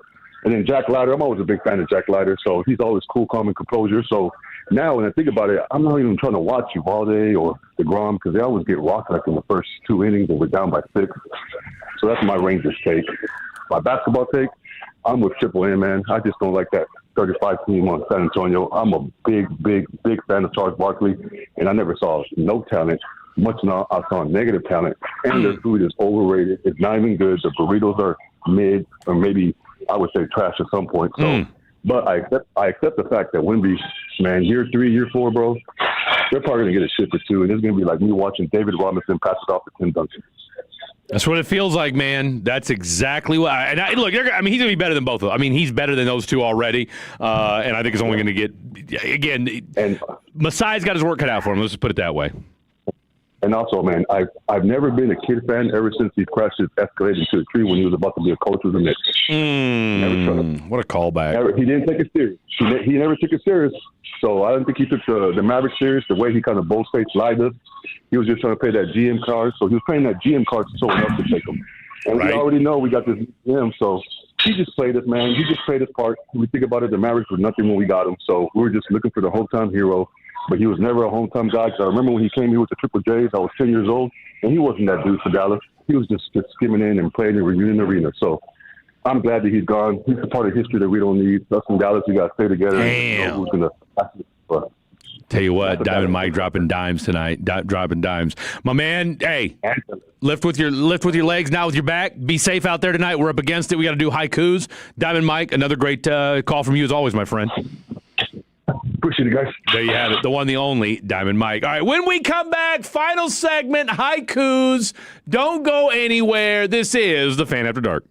Coming up Thursday morning on Sean and RJ. Sean is back. Did he shed a tear at kindergarten graduation? Neighborhood watch at the commercial-free expressway at 7:40, and a recap of Game 2 Thunder Spurs. It's a Thursday morning on the Fan. Hey, Texas, Dave Ramsey here. Let's talk teeth for a minute. You either love yours, don't like yours, or miss yours. Whether it's the result of bad genetics, a bad decision, or just bad luck, missing teeth can keep you from enjoying the life you deserve. It affects your diet, your appearance, and your self-confidence. So, what's the solution? Dental implants from Dr. Jeff Buski of Granbury Dental Center. His mission is to improve patient health, appearance, and self-confidence. Dr. Buski is highly skilled in the placement and restoration of dental implants. He's the doctor you call. So, whether you're missing one or multiple teeth, you want a doctor with experience, advanced technology, and a high success rate. That's Dr. Jeff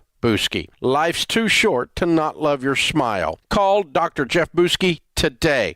817-776-5653. That's 817-776-5653. Ready or not, summer is coming, and Wayfair's Memorial Day clearance is on now. Right now through May 25th, get up to 70% off everything home at Wayfair. Plus, score amazing doorbuster deals all sale long and surprise flash deals on Memorial Day. We're talking thousands of products at every style and budget. Now is the time to save big on must-haves for your patio, backyard, and beyond. These savings won't last, so don't wait. Shop Wayfair's Memorial.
game against the San Antonio Mission, delivered by Wild Fork. Thanks for making The Fan DFW's #1 rated sports station so far in 2026. To those of you that TOLO, which means turn it on and leave it on The Fan, you're appreciated. Welcome back to the Fan After Dark. This segment is brought to you by our friends over at Classic Chevrolet. If you're in the market to upgrade your vehicle, get to Classic Chevrolet in Grapevine. #1 Chevy dealership in the world, 3 years straight. They've got more new Chevys than anyone, and they're all priced to sell. Visit ClassicChevrolet.com. This is Texas. This is Classic Chevrolet. Together, let's drive. Based on new Chevrolet registrations 2023 through 2025. What a guy. What a guy. Real quick, where would you rank yourselves as best readers? I'm feeling top 3. Top 3, okay. I love your humility. Dylan? Yeah, of course. I mean, I think I'm the best, but you know. That's what I love to hear. Give me that damn bell. Oh, I just broke it. My goodness. Okay, so you think you're the best. You're saying top 3. Yep. Adam, where do you put yourself as a reader? I think a solid top 5. Solid top 5. I mean, there's okay. only like 6 of us, so. Well, hey, I'm not the only one The out. full timers. Okay, so we're going Dylan first. Who's second? I'm gonna go Trevor. No, Well, Jacob Trevor Ray. Said no one ever. Said no one Jacob ever. Ray is so like smooth and confident with his reads. It's not Trevor. It's not Kevin either. Dylan, just throw I love it. how Haymaker. nobody wants to put themselves first, but Well, no, no one has- Dylan did. Okay, Yeah, he's Dylan. Dylan did say, I think I'm the best. And then crapped on everybody. Okay, we gotta do these. All right, we gotta go. Okay, time as follows. Luca, wait, what? All right. What do you know? What do you know? Luca coming back? I just tipped my hand on my first line. Okay, we got J Kid getting fired, and then worst restaurant experience. We'll go with J Kid first. Can I go first? You absolutely can. I don't love mine. They're more. I'm just gonna read them. Just go. Kid get deposit. Skeletons out the closet. Maasai composite. Oh, the rhymes. Okay. I like it. Like it. All right, here we go. Jack, go with yours. Masai from the top rope. Keep Jason, kid. He said nope. Sean Sweeney, let's hope. I mean, every time he just flames us. I don't know what to do. J Kid, he said nope. I appreciate the off the top rope. That was pretty good. I like that. All right, Dylon. Well, I was actually similar. Jason Kidd is gone. Ujiri wants to move on. Sweeney, come along. Wow. Is y'all right together? I love it. They got a ghostwriter. They got a ghostwriter. Here we go. Luca, cover up. Know what he's doing. Yep. 40 mil. Goodbye. Abstract. Little abstract Adam? at the end. Little He abstract still at the gets it, end. though, so. Jason Kidd is gone. Forget every time. I forgot to Best sing it. day ever. Mavs just won. What a head coach con. Every time it gets me, I forget. He gets right into it, too. He gives you no time to think about it. None. Just jumps right into it. All right. Bad restaurant experience. This is more of, I think, alliteration or repeating. I don't know. Empty glass, no pass. Empty plate, still no impasse. Empty tip, bypass. Wow. Ooh. Wow. Like that? Wow. I see what you did there. There was a Big words theme. there. Yeah. There was a theme to all of that. Okay, here we go. Where's my chorizo? We got the funniest text ever. No meat 3 times in a row. My spot? I don't know. Ooh, I like that. Ties back into his story. I like that. There you have it. All right, which one wants to go next? All right, here we go. No service, no tip. Pizza Hut thinks that it's flipped. I don't tip carry out. Pizza Hut straight out of left field. Trying to ask me a tip. She was all rude to me. I didn't tip the carry out. She's like, "Here's your pizza." Wow. Bye. She definitely spitting it on the way out. Read that one more time. No service, no tip. Pizza Hut thinks that it's flipped. I don't tip carry out.